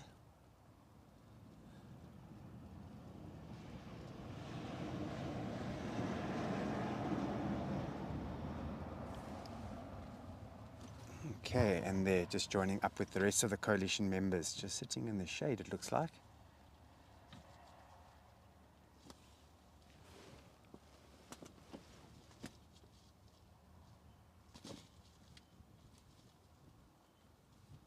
Always a pleasure to spend some time with these three amigos, because they're very active cheetah actually. They're always doing something, except for now, of course. It is resting time for them, but when they get active, man oh man, they can really do a whole bunch of different things.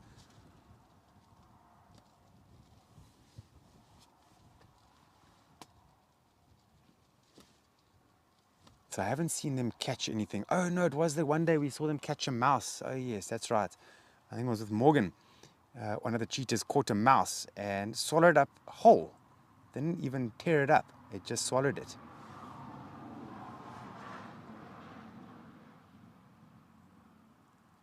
Look at that. That's beautiful. It's nice that they are in their comfort zone right now. So they are fully aware that we're here. They're just continuing to do their normal thing.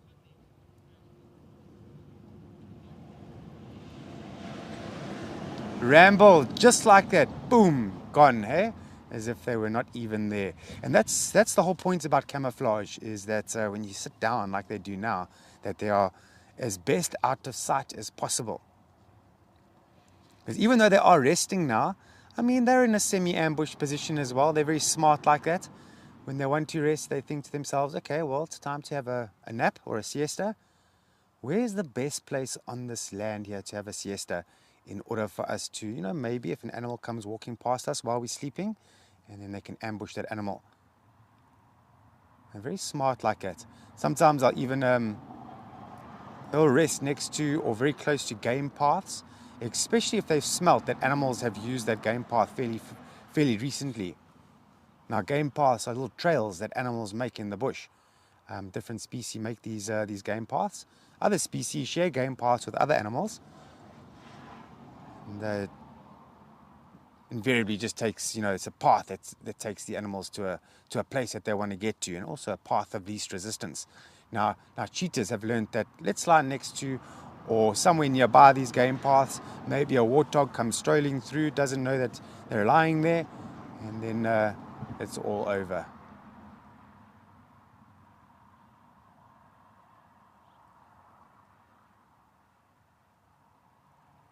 One of my favorite places actually where cheetahs like to sit and sometimes sit for a while is on termite mounds.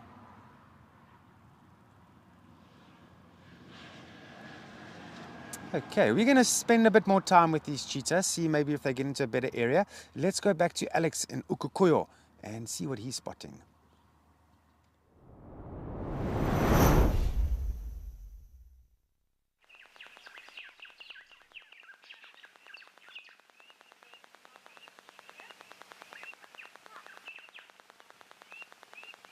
So we're back in a rather quiet Okukuyo. A little bit of cloud cover slowly starting to build. Nice cumulus clouds. There's a wildebeest that's kind of behind the thicket, almost to the southwest of us. And of course we've got the springbok that is hanging around, literally right on top of the camera. Got the weavers calling. The wind slowly dying down. So I'm hoping that we will then also get an uptick in action. Been a bit of a slower start today,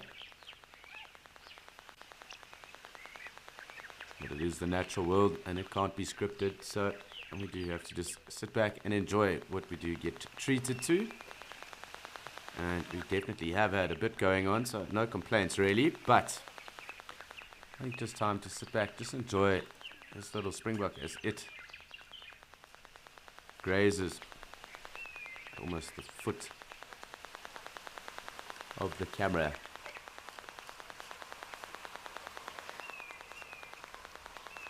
There's a nice ram. Also just be able to pick up some of the hoopoes in that as well. So, not hoopoes, hornbills. Another springbok just hanging around. We did have them in rather good numbers earlier on, and they all seem to kind of spread out again. But nice that these two are with us. And it definitely seems like a rather relaxing Monday across in Ukukuyo today.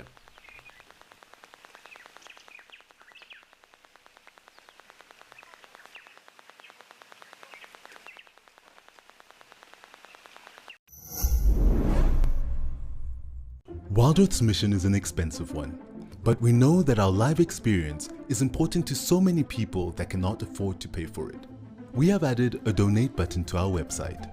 By donating, you are directly helping us share our free nature experiences with the world.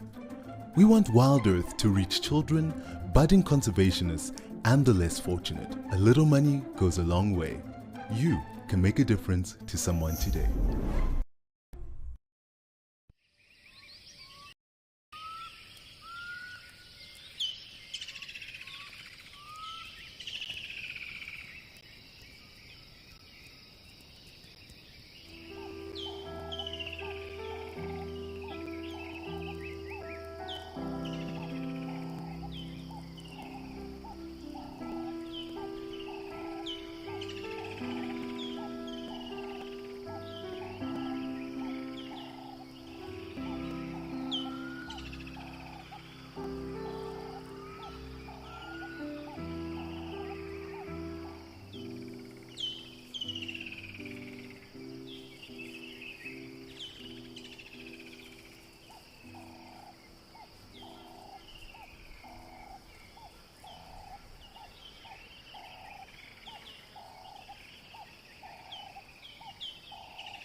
Okay, so we have repositioned into a much better spot over here, and we can see them a lot better now. And they are really flat with their heads laying flat on the ground. It's not often you see them with their heads flat on the ground, especially all three individuals. So I think they are quite tired. But by saying that, all it takes is one little branch to break, one little twig to snap, and these cheetah will lift their heads again, just to make sure that there's no danger approaching.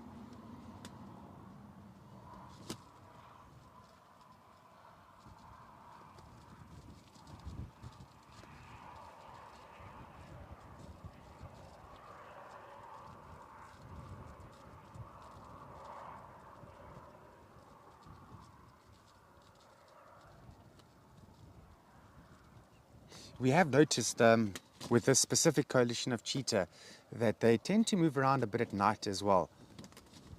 So I know the books will say that these are day active cats and they're going to spend their time resting at night time, but you get exceptions to the rules wherever you go in nature. There's always an exception to the rule. Now on full moons, they have been known to hunt on full moons, making sort of, or utilizing the use of a lot of light in the bush. Wild dogs do the exact same thing on full moon. They may even hunt.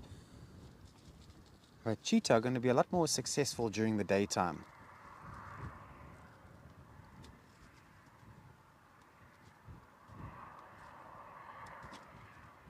Oh, shame, they're quite sleepy.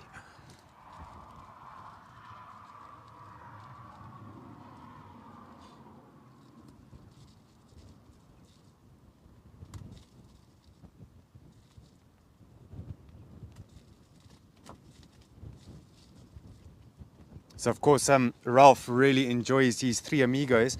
And I've just thought of it now, when Ralph comes back to Amakhala and he sees the three amigos, we need to add one more amigo.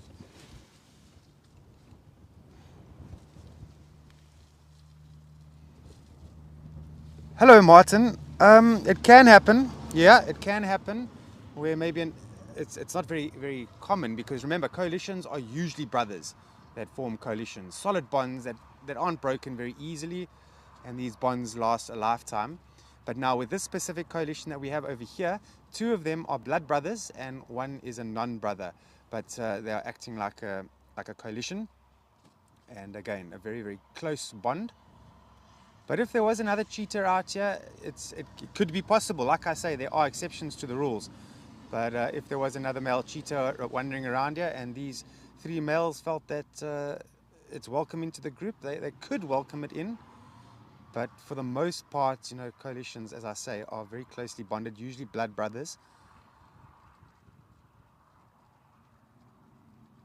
But when Ralph does come here, we can call them the four amigos, because Ralph really enjoys these cheetah. I hope he's watching and enjoying his time at home with his two boys and his wife.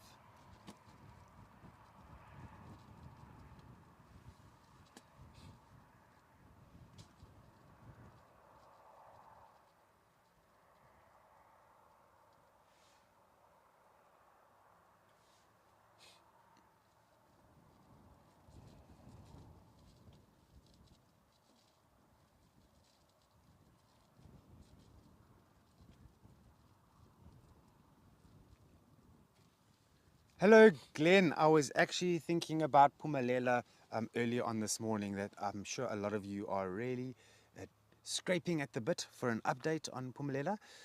We will at some point go out there and have a look for her. And we can definitely give everybody an update as to what's going on with her. She's doing well. She is still quite fine.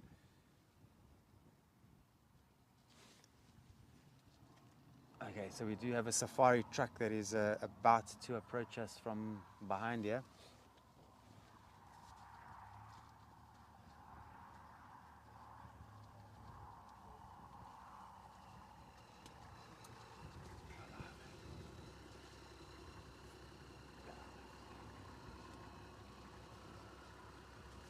Okay, so vehicle just wants to go past us, so I've just given him permission to go past us. You can go past, but Shup. Sorry about that, folks. Just let this vehicle go past us over here. They're on a day safari at the moment. And he's driving my old vehicle. When I used to work here at Amakhala, that was my vehicle. Good to see number 11 again.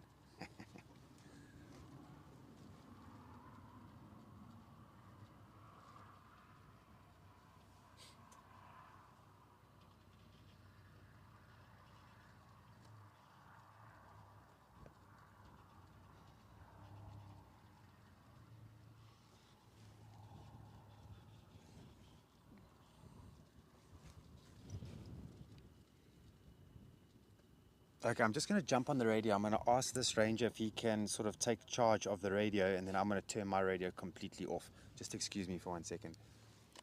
Station that's just joined this 3 Middle Hlosies, please come in for Andrew.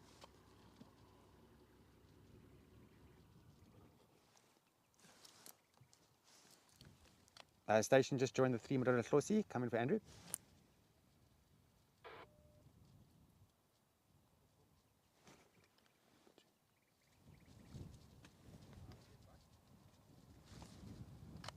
If I can ask a favor, if you wouldn't mind just taking charge, I'm going to power the radio off.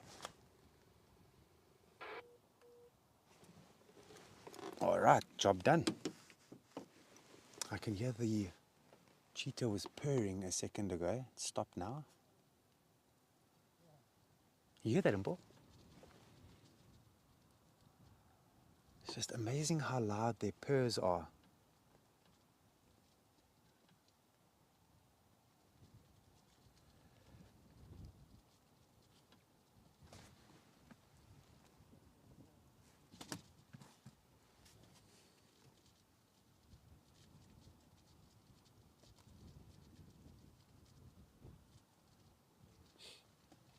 What are you doing?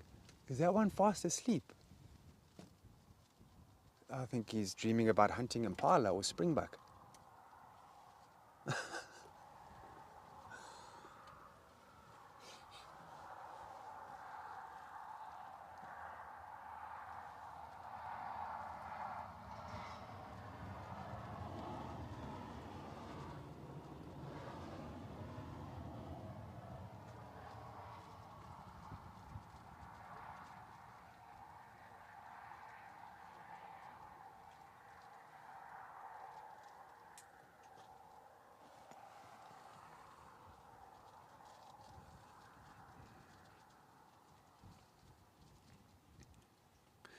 Hi there, Erica. Oh, when they're sleeping, they're sleeping. They're not going to be able to get rid of ticks when they're sleeping. For them to get rid of ticks, they're going to have to sort of lick their coats and bite the ticks off when they start grooming. But when they're sleeping like this, they're not doing anything except for sleeping. But as you have correctly said, ticks, it is a problem with the animals out here. But ticks are very important in the ecosystem because they do control the amount of animals there are in the ecosystem. So ticks are very important, and by saying that, as they are lying there, ticks are going to crawl on them.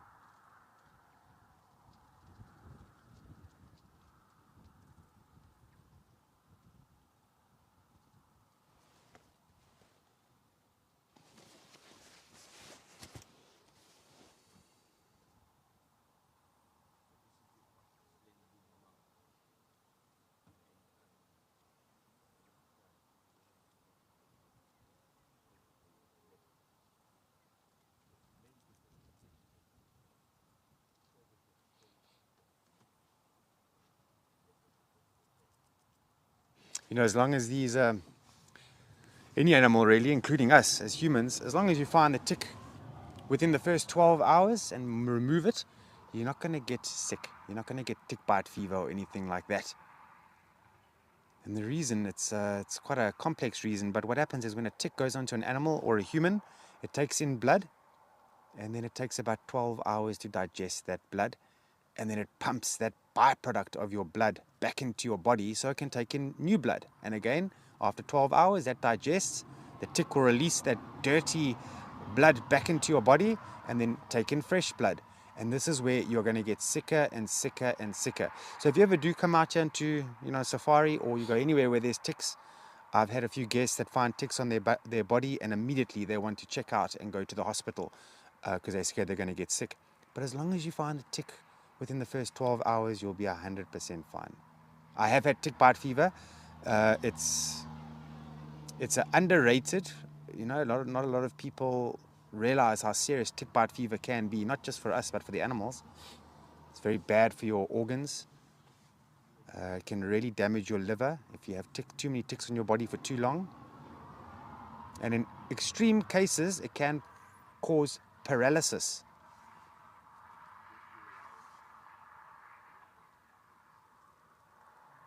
Oh, hello. Are you looking at us now?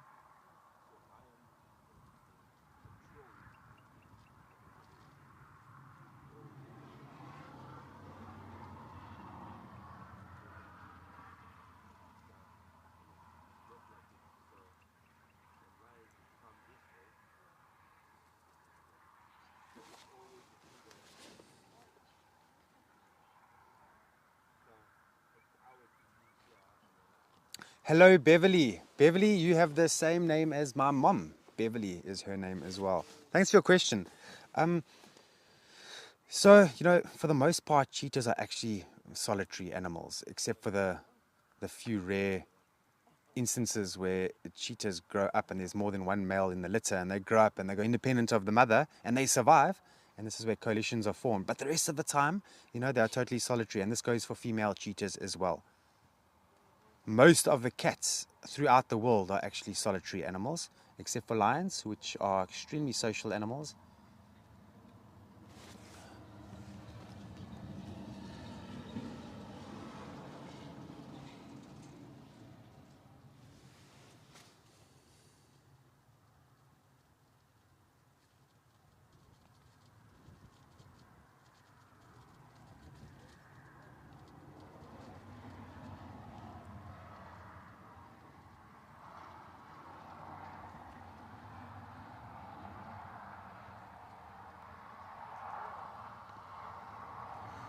All those spots all over the show. It's almost, if you didn't know that there were 3 here, you would really have to take binoculars and look very carefully how many there are.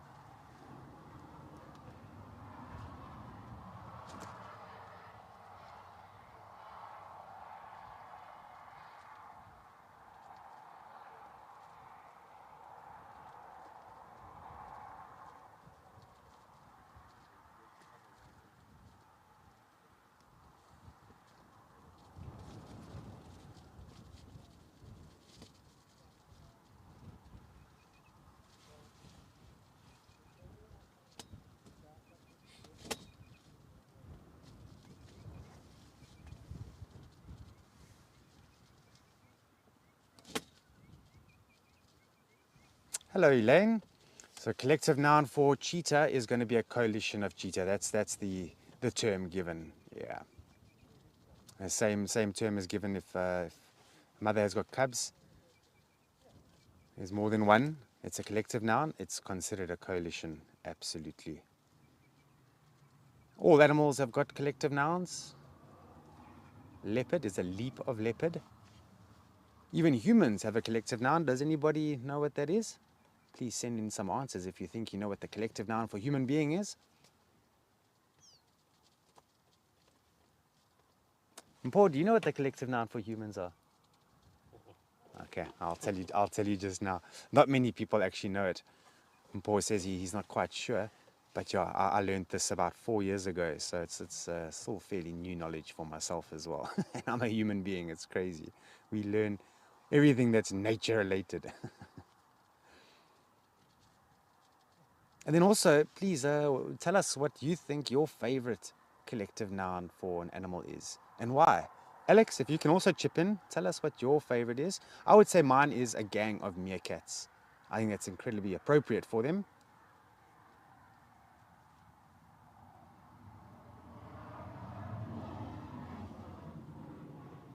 Or a business of mongoose, that's also very appropriate.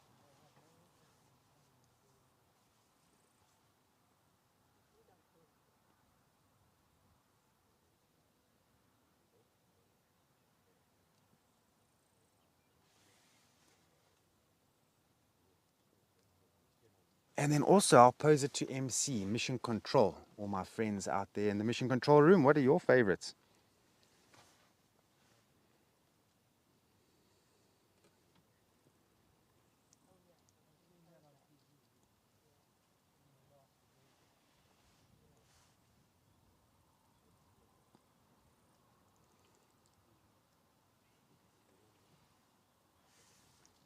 Okay, that one is cool, Jordan. So one of our directors, Jordan, says her favorite is a crash of rhinos. Very appropriate to the rhinos. And Paul, do you have a favorite one? You want to give it a think? Yeah. Okay. I'll give it a moment or two to think about it. No problem.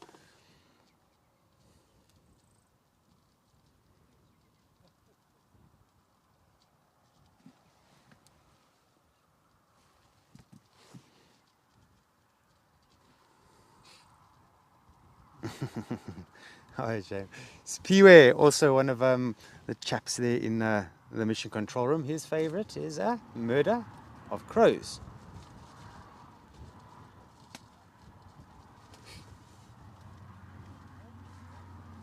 Clan of hyenas is also an awesome one. I think that is great. A clan of hyena.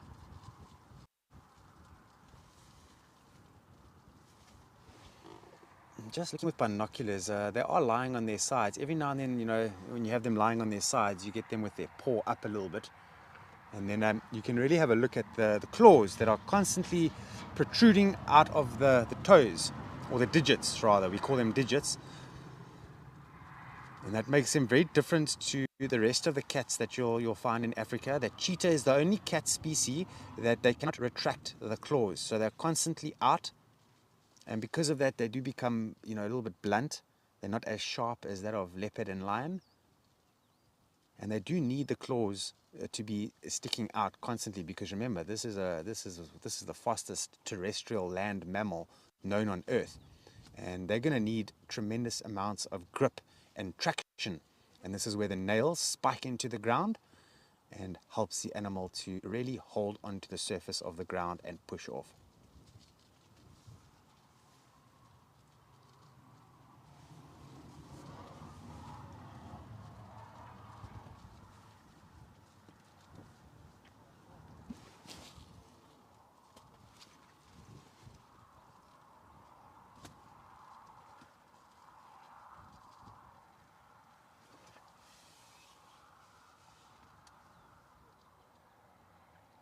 Veld Orca, your favorite is the kaleidoscope of giraffes. It's actually interesting that you say that because there's two common collective nouns used for giraffe. They don't use kaleidoscope anymore, and I don't know why. And I have spoken to some people before, and I'll ask them, do you know that giraffe used to be a kaleidoscope? And not many people know that either. But, you know, in a game reserve, we will refer to a journey of giraffe as, you know, a group of giraffe that are sort of moving. We refer to that as a journey. And then a tower of giraffe is a term given to giraffes that are standing still.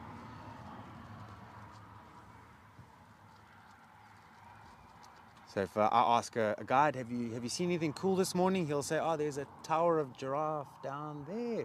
Then I know, okay, they're stationary and they are standing still. But if he says, oh, there's a journey of giraffe that he saw, that they were moving.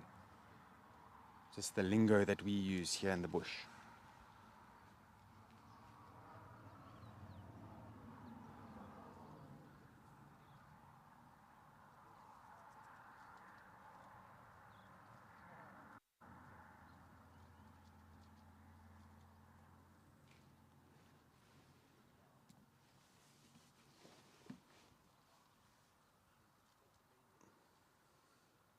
Lenny, a league of humans, eh? I'm just wondering if there's several collective nouns for humans, because I know of a different collective noun. A league of humans. I haven't heard that before. And I'm not doubting that you are 100% right there. That is interesting, a league of humans. But there's another one that is sometimes used, and I'm going to give you all a hint.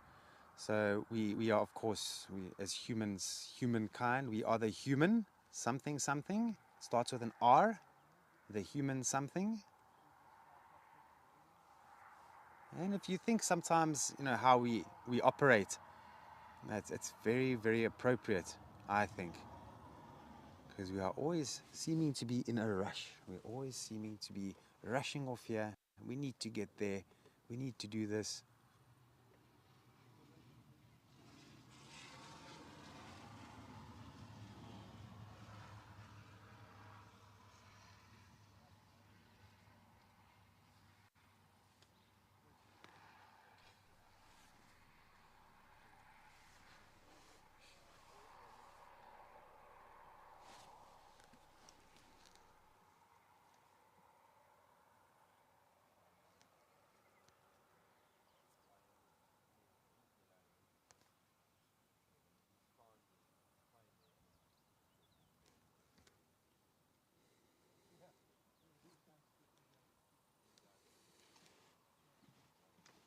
Okay, let's head off to Ukukuyo in Namibia with Alex, and hopefully he's going to share with you what his favorite collective noun or nouns are of animals.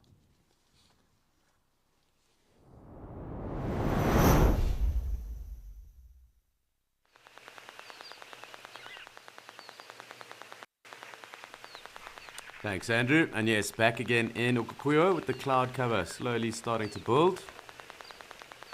And we've still got a number of springbok that are hanging around as well. So no complaints with that. I'm just waiting to see if the wind does anything further. It was quite blustery. A couple of Adams stalks that have also come through. Definitely the numbers also slowly starting to dwindle. The wind has died down a little bit.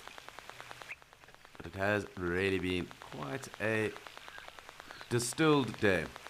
We are used to a lot more action. And with all the springbok that are about at the moment, we're hoping that others come through to join them, and obviously different species too. Although we have already seen 4 species, and it'd be nice to see some others as well.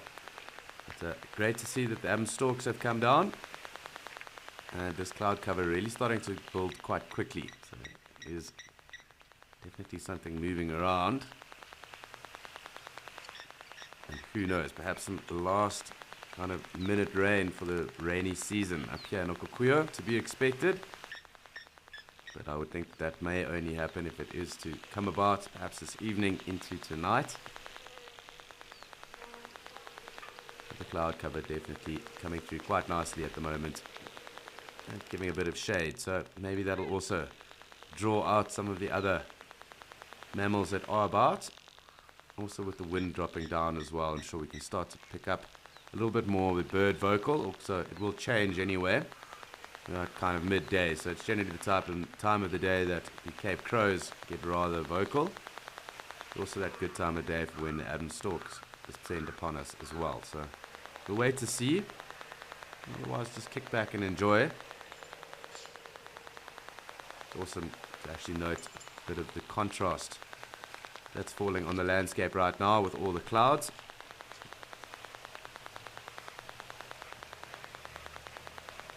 So we'll just have to wait and see. But for now, we're going to just sit back, enjoy these Adams stalks. Hopefully some more springbok will come down and join. And of course some other species as well.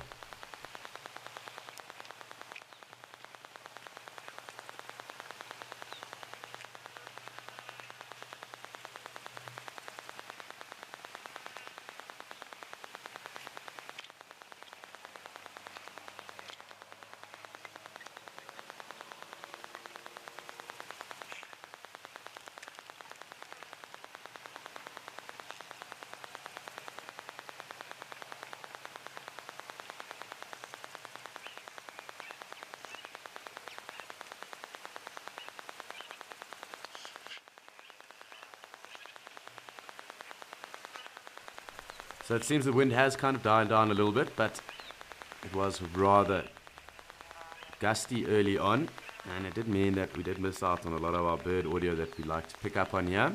Looks like there's a springbok and impala. It's just off on the right hand side of us. Of course, more springbok here, and a rather young lamb that's there too.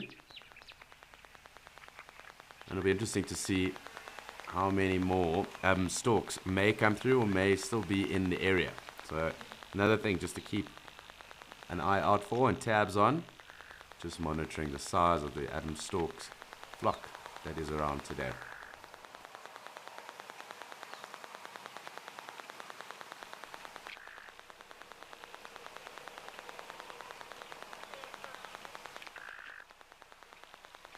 Hi Jennifer, thanks for your question, and yes, they are most definitely ostrich up here in Etosha.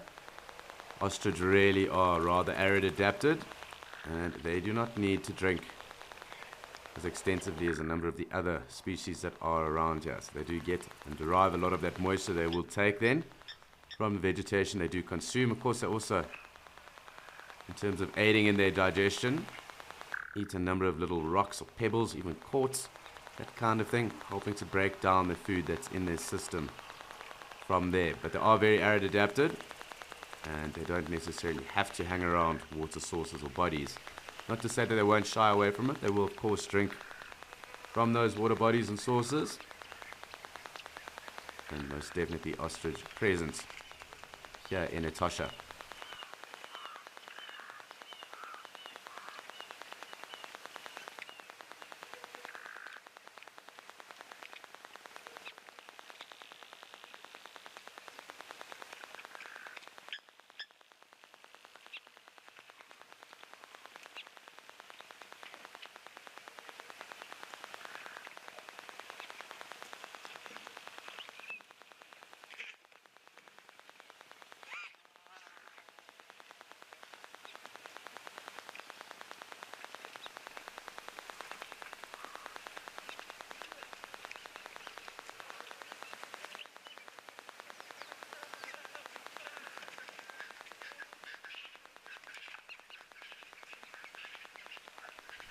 So just in the distance here, you would have heard one of the red-billed spurfowl also around. Quite a cacophonous sound that they do make as well. And a little bit of the sun breaking through the cloud cover at the moment. And it's quite interesting watching these storks, because a number of them are actually quite active. They're normally pretty stationary, so quite cool just to see a number of them moving about. Some thirsty, some perhaps trying to forage as well, although I don't think there's too much around for them. But you never know, the odd grasshopper and that kind of thing could be about, and that is definitely what they would be focusing on. Otherwise, it's just our springbok that are rather relaxed, not too much going on that would really put them in a tailspin. They're enjoying being out and about, and of course quenching their thirst.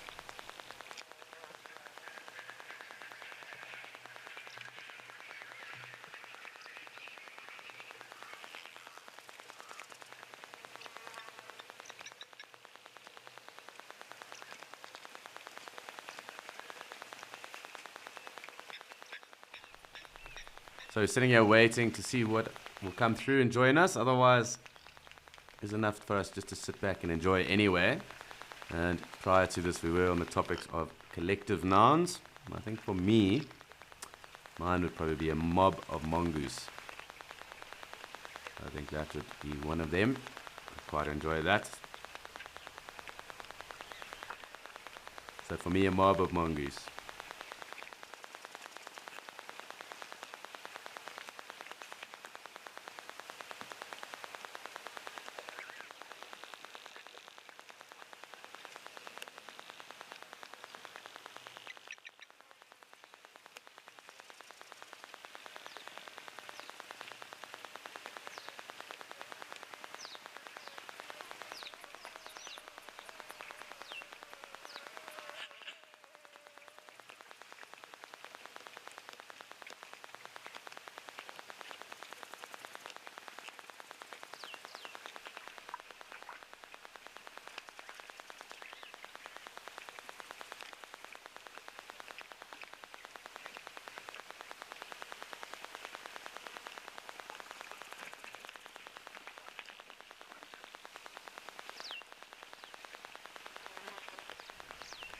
So the storks really are getting rather active. Quite cool to see that. As I've said, it's normally that they are rather stationary. They don't do too much moving about, so nice to be able to sit back and enjoy them doing exactly that. A little bit of a, looks like a little bit of a drink, perhaps a little forage as I mentioned earlier, and the others, I think, taking the opportunity to rest up. So definitely spreading out a little bit. It looked like there was one more coming down to land, and of course, springbok still giving us a little treat. We're waiting on someone else to come join us, but who knows who that may be. For now, just pleasant scenes. Nice to sit back and enjoy the happenings here at Okukuyo.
It looks like we've got a couple of impala slowly making their way down at the moment, kind of on the western side of the dam. At the moment, though, we are also just spending some time with these Abn storks, the other springbok that are around as well. And otherwise just enjoying some of the bird vocals. It's slowly starting to pick up again, with the wind having died down from earlier on. So there are a couple of the European bee-eaters. We had some of that, or we did hear that red-billed spurfowl as well. The Cape Crows not being too vocal at the moment. Perhaps that's a blessing, as they can also really pierce the eardrum.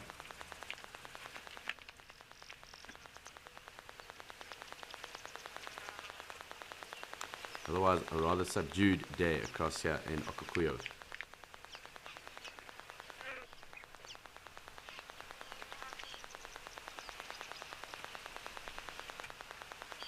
Hi Tamir, thank you very much for your question.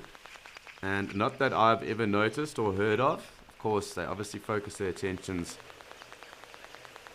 amongst themselves, so that being amongst the other impala rams. And that is definitely where they will then concentrate their efforts and energies, because those are who they are competing for their mating rights. During the rut, definitely spending a lot more time focusing on establishing dominance and a kind of little territory for themselves, to then ensure their lineages will then last and come through again with the next breeding season. And that being around 8 to 9 months after that initial rut. That'll happen, so we're expecting that to probably start to happen within the next 6 weeks across further east of us in the Sabi Sands, Madikwe, Amakhala, Kariga as well. And the rut here probably being a month or so later, so probably closer to June, just because of the different dynamics that are out there. But yeah, yet to see any impala showing any other form of aggression to another antelope. Not to say that perhaps if a Deka, or I suppose springbok, anything smaller than it, was perhaps to get in the way, then yeah, maybe they may chase one around. But impala are also quite small themselves, so they try to compete in between them. So it's the rams, impala rams, going to be doing all the competing really between themselves.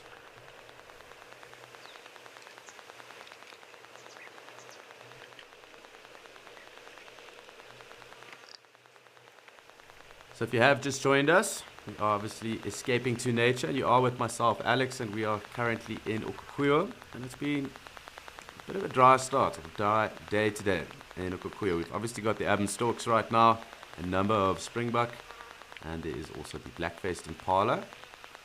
We had one Oryx, and we also had a Wildebeest, 3 Wildebeest. They were quite fun to see. They were also rather active. And we've been with Nick in Kariga, who had Buffalo, Cedric in Madikwe with ground squirrels, Andrew in Amakala with buffalo and cheetah. So a fair amount going on, not necessarily the most going on here. Of course though, if you have just joined us, it is also a live and interactive experience. So do make sure, if you are registered on the app, to send through any of your questions or comments, points of interest, things you may wish to see or even chat about with us. It is always fantastic when we get to interact with you guys. And if you have tuned in and are watching through YouTube, you of course can subscribe and from there be notified about anything else of interest that Wild Earth has going on. And of course you'll see those notifications from there. It looks like the Impala slowly considering moving off. And the Adams Storks being rather active as well, which is quite cool to sit back and just enjoy. Nice cloud cover though as well. And it's always quite cool watching as the clouds can also build up as well, kind of getting lost. It can be a bit nostalgic for others as well. But for now, peaceful scenes, and nice just to sit back and enjoy it all.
So it looks like a number of the storks are getting a bit thirsty. You'll see how they are moving about.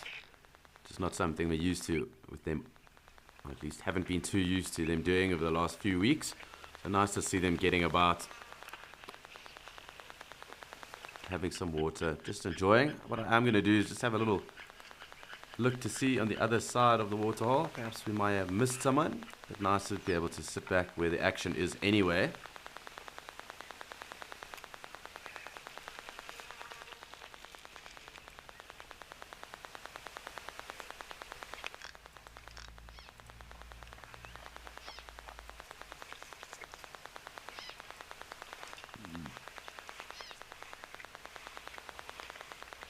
But yeah, it seems that this is definitely going to be where our action is at.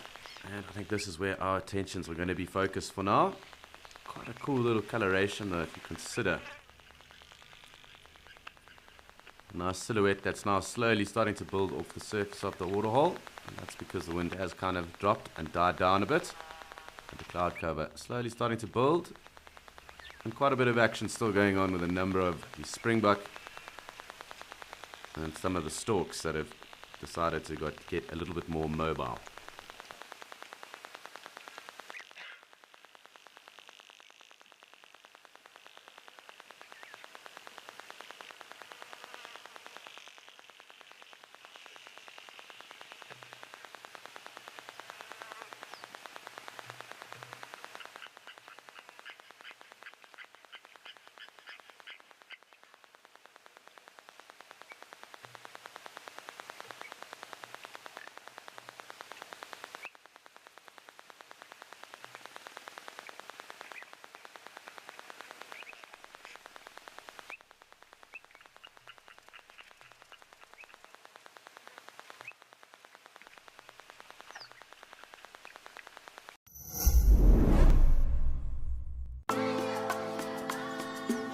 Thanks to our wonderful Wild Earth explorers, Wild Earth Kids is back. Your monthly subscriptions have allowed us to relaunch Wild Earth Schools on a weekly basis, every Wednesday for the first hour of the Sunset Safari. You guys bring a smile to my face every single day. Sign your class up for a special virtual field trip to Africa, because touching the lives of the future protectors of our Earth truly matters.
Okay, we still have these three very sleepy amigos still here, but I'm not sure if you can actually see the one that is on sort of the furthest away from us under the shade there. He's actually got a small injury on his hind quarter there. And we did notice this cheetah was limping, and now we can actually see a little bit of the wound there. So this was most definitely and undoubtedly sustained during a hunt, because they do sustain injuries from time to time. This is a very minor injury compared to some other injuries that I've seen, and it doesn't seem to be bothering him at all. But it is causing a limp, which is never good for cheetah, because if they're limping, it means that they're not going to be as fast as what they would normally be.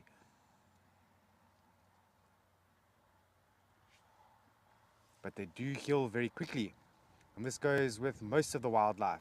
As soon as there's an injury, most of the time you just leave them alone, and in no time they heal up again. Very strong, actually.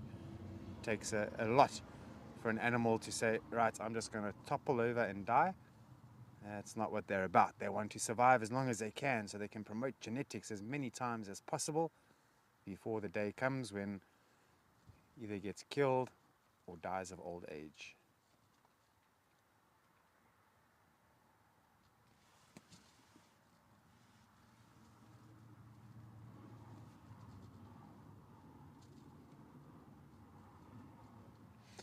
But it's actually very seldom, and this is the truth, in nature it's really seldom that animals die of old age. Usually when they start getting old and they start getting slower and weaker, then you have the predatory effect that kicks in. And predators are attracted to animals that are weak, sick, old, injured, pregnant, and so on. Those become the targets.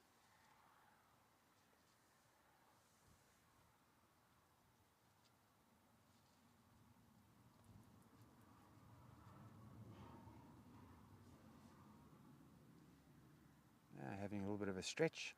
I see the tail is wide awake. The rest of the body seems fast asleep.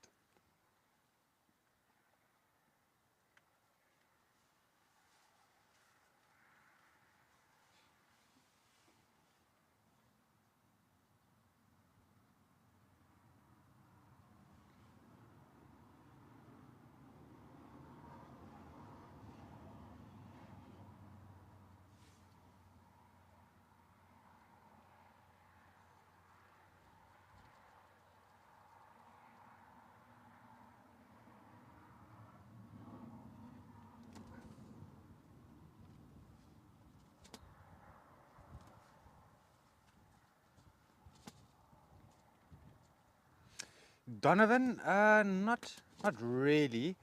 Sometimes they'll sort of play with each other, but not really sparring. Sparring is sort of the play fighting, learning to fight. And we don't see that with cheetah, although they will play.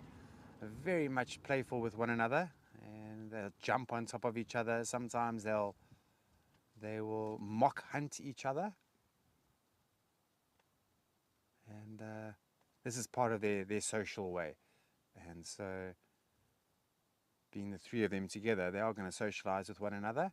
And just to re-establish their bonds with one another, they'll do a few things like they'll lick each other, and they will pretend to hunt each other and play.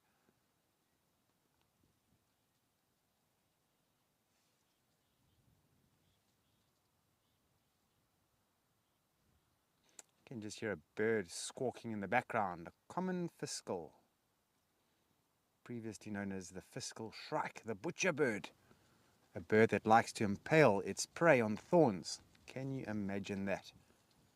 I've actually got a photograph that I took a few years ago of a scorpion, a huge scorpion that I found on a thorn that was placed by a fiscal, common fiscal.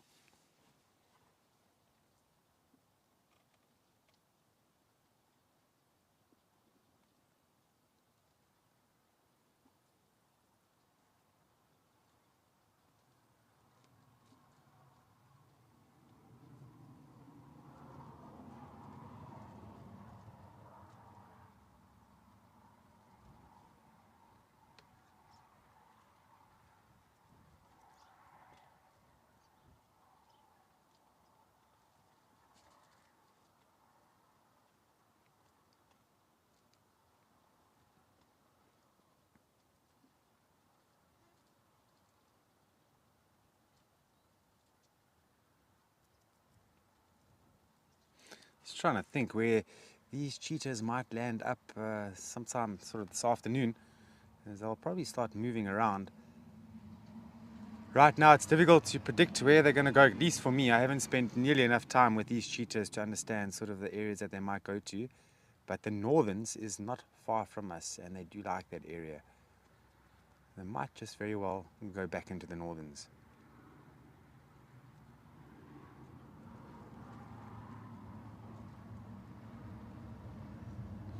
Now, in relation to where the Amakhala Pride of Lions was spotted early this morning in one of the valleys, invariably the cheetahs are in the exact total opposite as to where the lions are right now. So these cheetahs are far, far, far away from the Amakhala Pride of Lions. And this is normal for cheetah. You know, cheetahs, to avoid their competitors like lions, because lions will kill them if they catch them, that you find that if lions are in one section of the reserve, cheetahs, they try to go onto the opposite side. And if the cheetahs are walking around through the bush and they pick up the scent of the lions, they'll just keep on moving and go into an area where they're not picking up scent anymore, just to avoid that competition. Because as I say, if lions also pick up the smell of cheetah, they will immediately sometimes start, or most of the time, start following as if they want to hunt them. They go into this sort of stalking position sometimes. You can see their behavior. It's like they're hunting prey. And if they do get a hold of a cheetah, then they eliminate it, but they don't eat it on most situations. In situations where, you know, predators are incredibly emaciated, they might just eat some of the meat just in order to try and survive.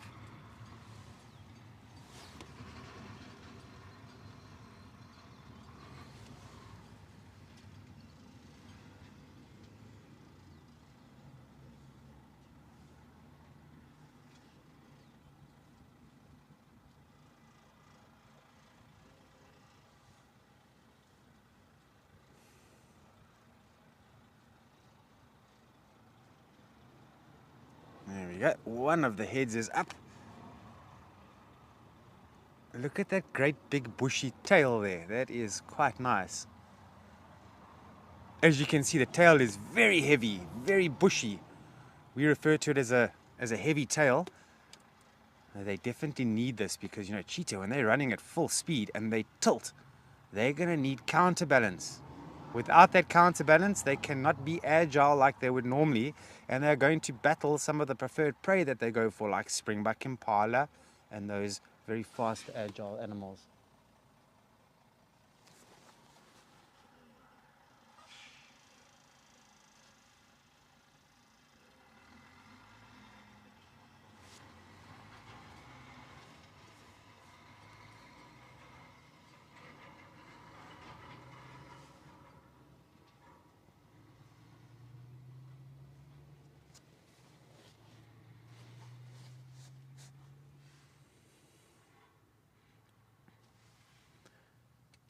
Good day, Holly. I have seen cheetahs climbing trees, but nothing like leopard does. Leopard is an expert at climbing trees.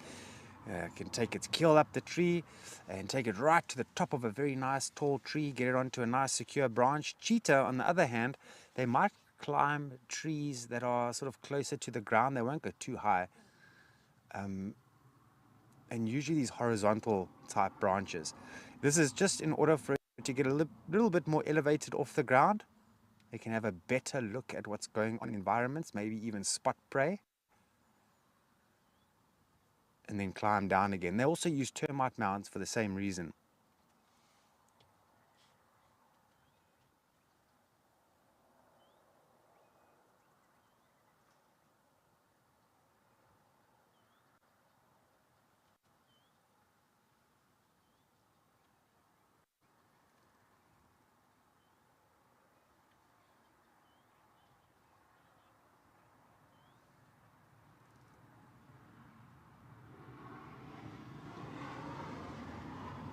This is in fact the first time I've seen these three amigos with all three heads laying flat on the ground. This is the first time I've seen them so sleepy. But remember, the other day we saw them, they were so full. Their stomach was at maximum capacity.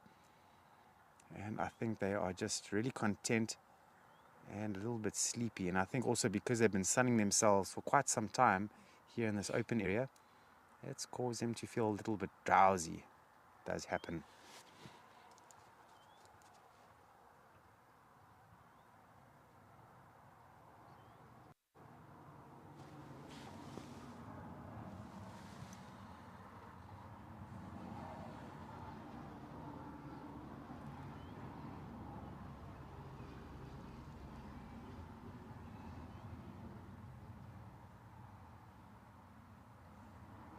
Okay, so remember earlier on I mentioned the collective noun for humans. It's a race of humans. But I believe a league is another one that I've just picked up as well on the internet. So it seems like humans have got quite a variety, at least two. I was always familiar with a race of humans. That's quite appropriate, don't you think? And as humans, we are so considerate about time. We are constantly knowing what the time is. And that's something I really respect in nature, that, you know, sort of time doesn't really exist in nature. They don't say, right, chaps, in half an hour from now, we need to go over there. They do it when they feel the need to do it.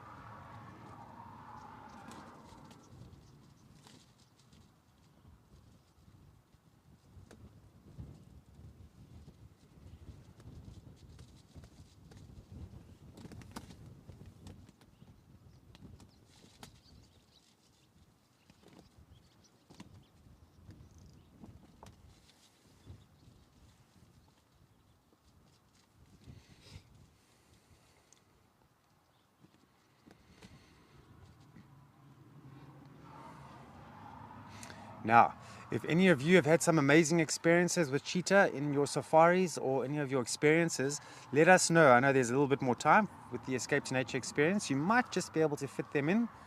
I'd like to know where you've seen cheetah and what your experiences were. And if you managed to see something incredibly spectacular, tell us about it. And I'm going to tell you what one of my most spectacular cheetah sightings I ever had up until this very day. It was here in Amakhala. It was a good few years ago with another coalition that was out here. It was a two-man coalition, very strong, very lovely cheetah. And they managed to catch a baby eland, or an eland calf. The mother was still around. The mother was showing signs that she was really upset. And she took one look at one of the cheetahs and said, right, you're attacking my baby. I'm much bigger than you. I'm coming in hot.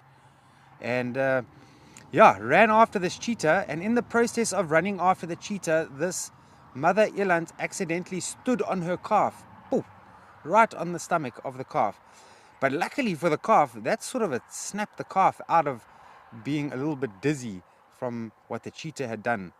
And the cheetah ran off, because a cheetah is not going to stick around if an eland is coming.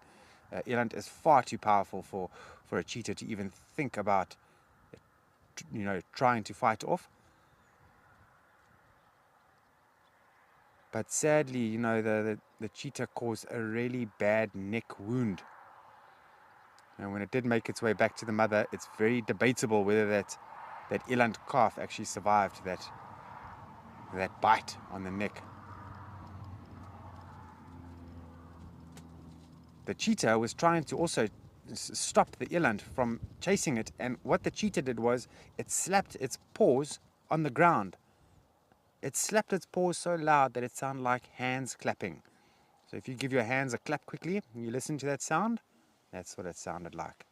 Just clunk, clunk, clunk on the ground.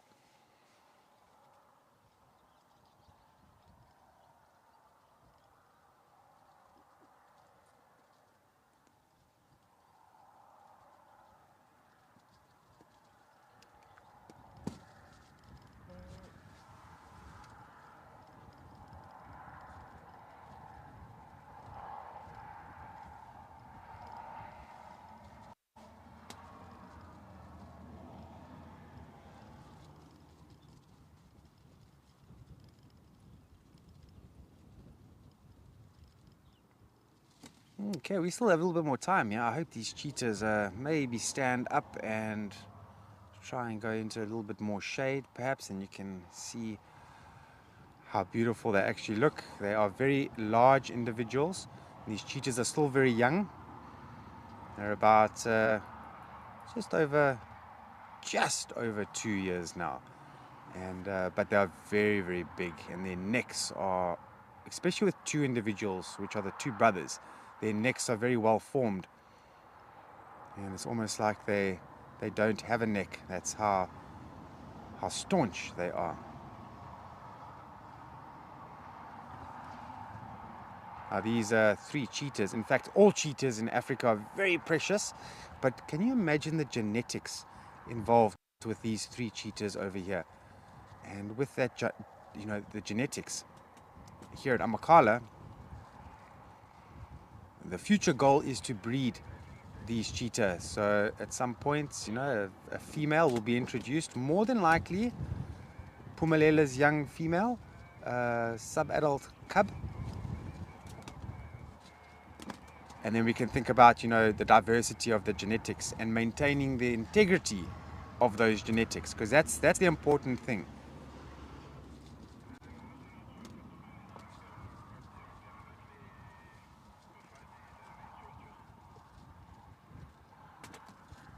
Oh, thank you, Martha, for that comment. And you're welcome. It's always an absolute pleasure. Myself and Mpho, we salute you and your comment. We look forward to you joining our game drive tomorrow. We won't be on the Sunset Safari. And so we will be doing a few other things that we need to do. But make no mistake, you will see us tomorrow. And I hope to see you with us again.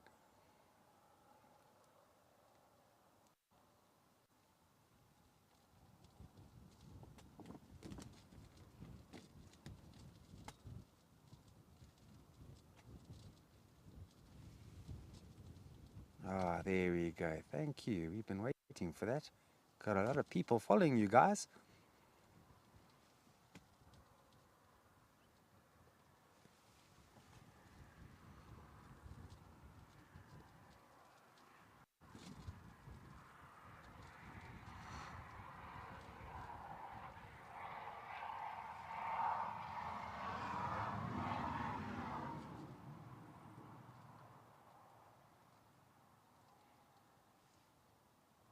I just see a butterfly that's just flown past. It's long gone now.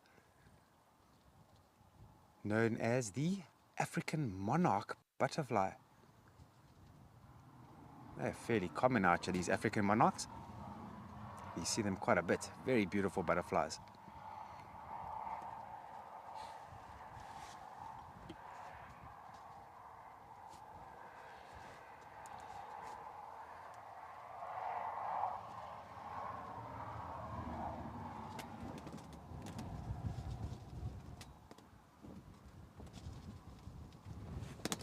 Ooh, check it, the wind is now pulling in here, just like that. Now we are facing some quite strong gusts of wind now. 4 seasons in one day, not so, Mpho? Mpho has said to me he's quite surprised by the erratic weather changes here in the Eastern Cape. Most definitely. not used to it.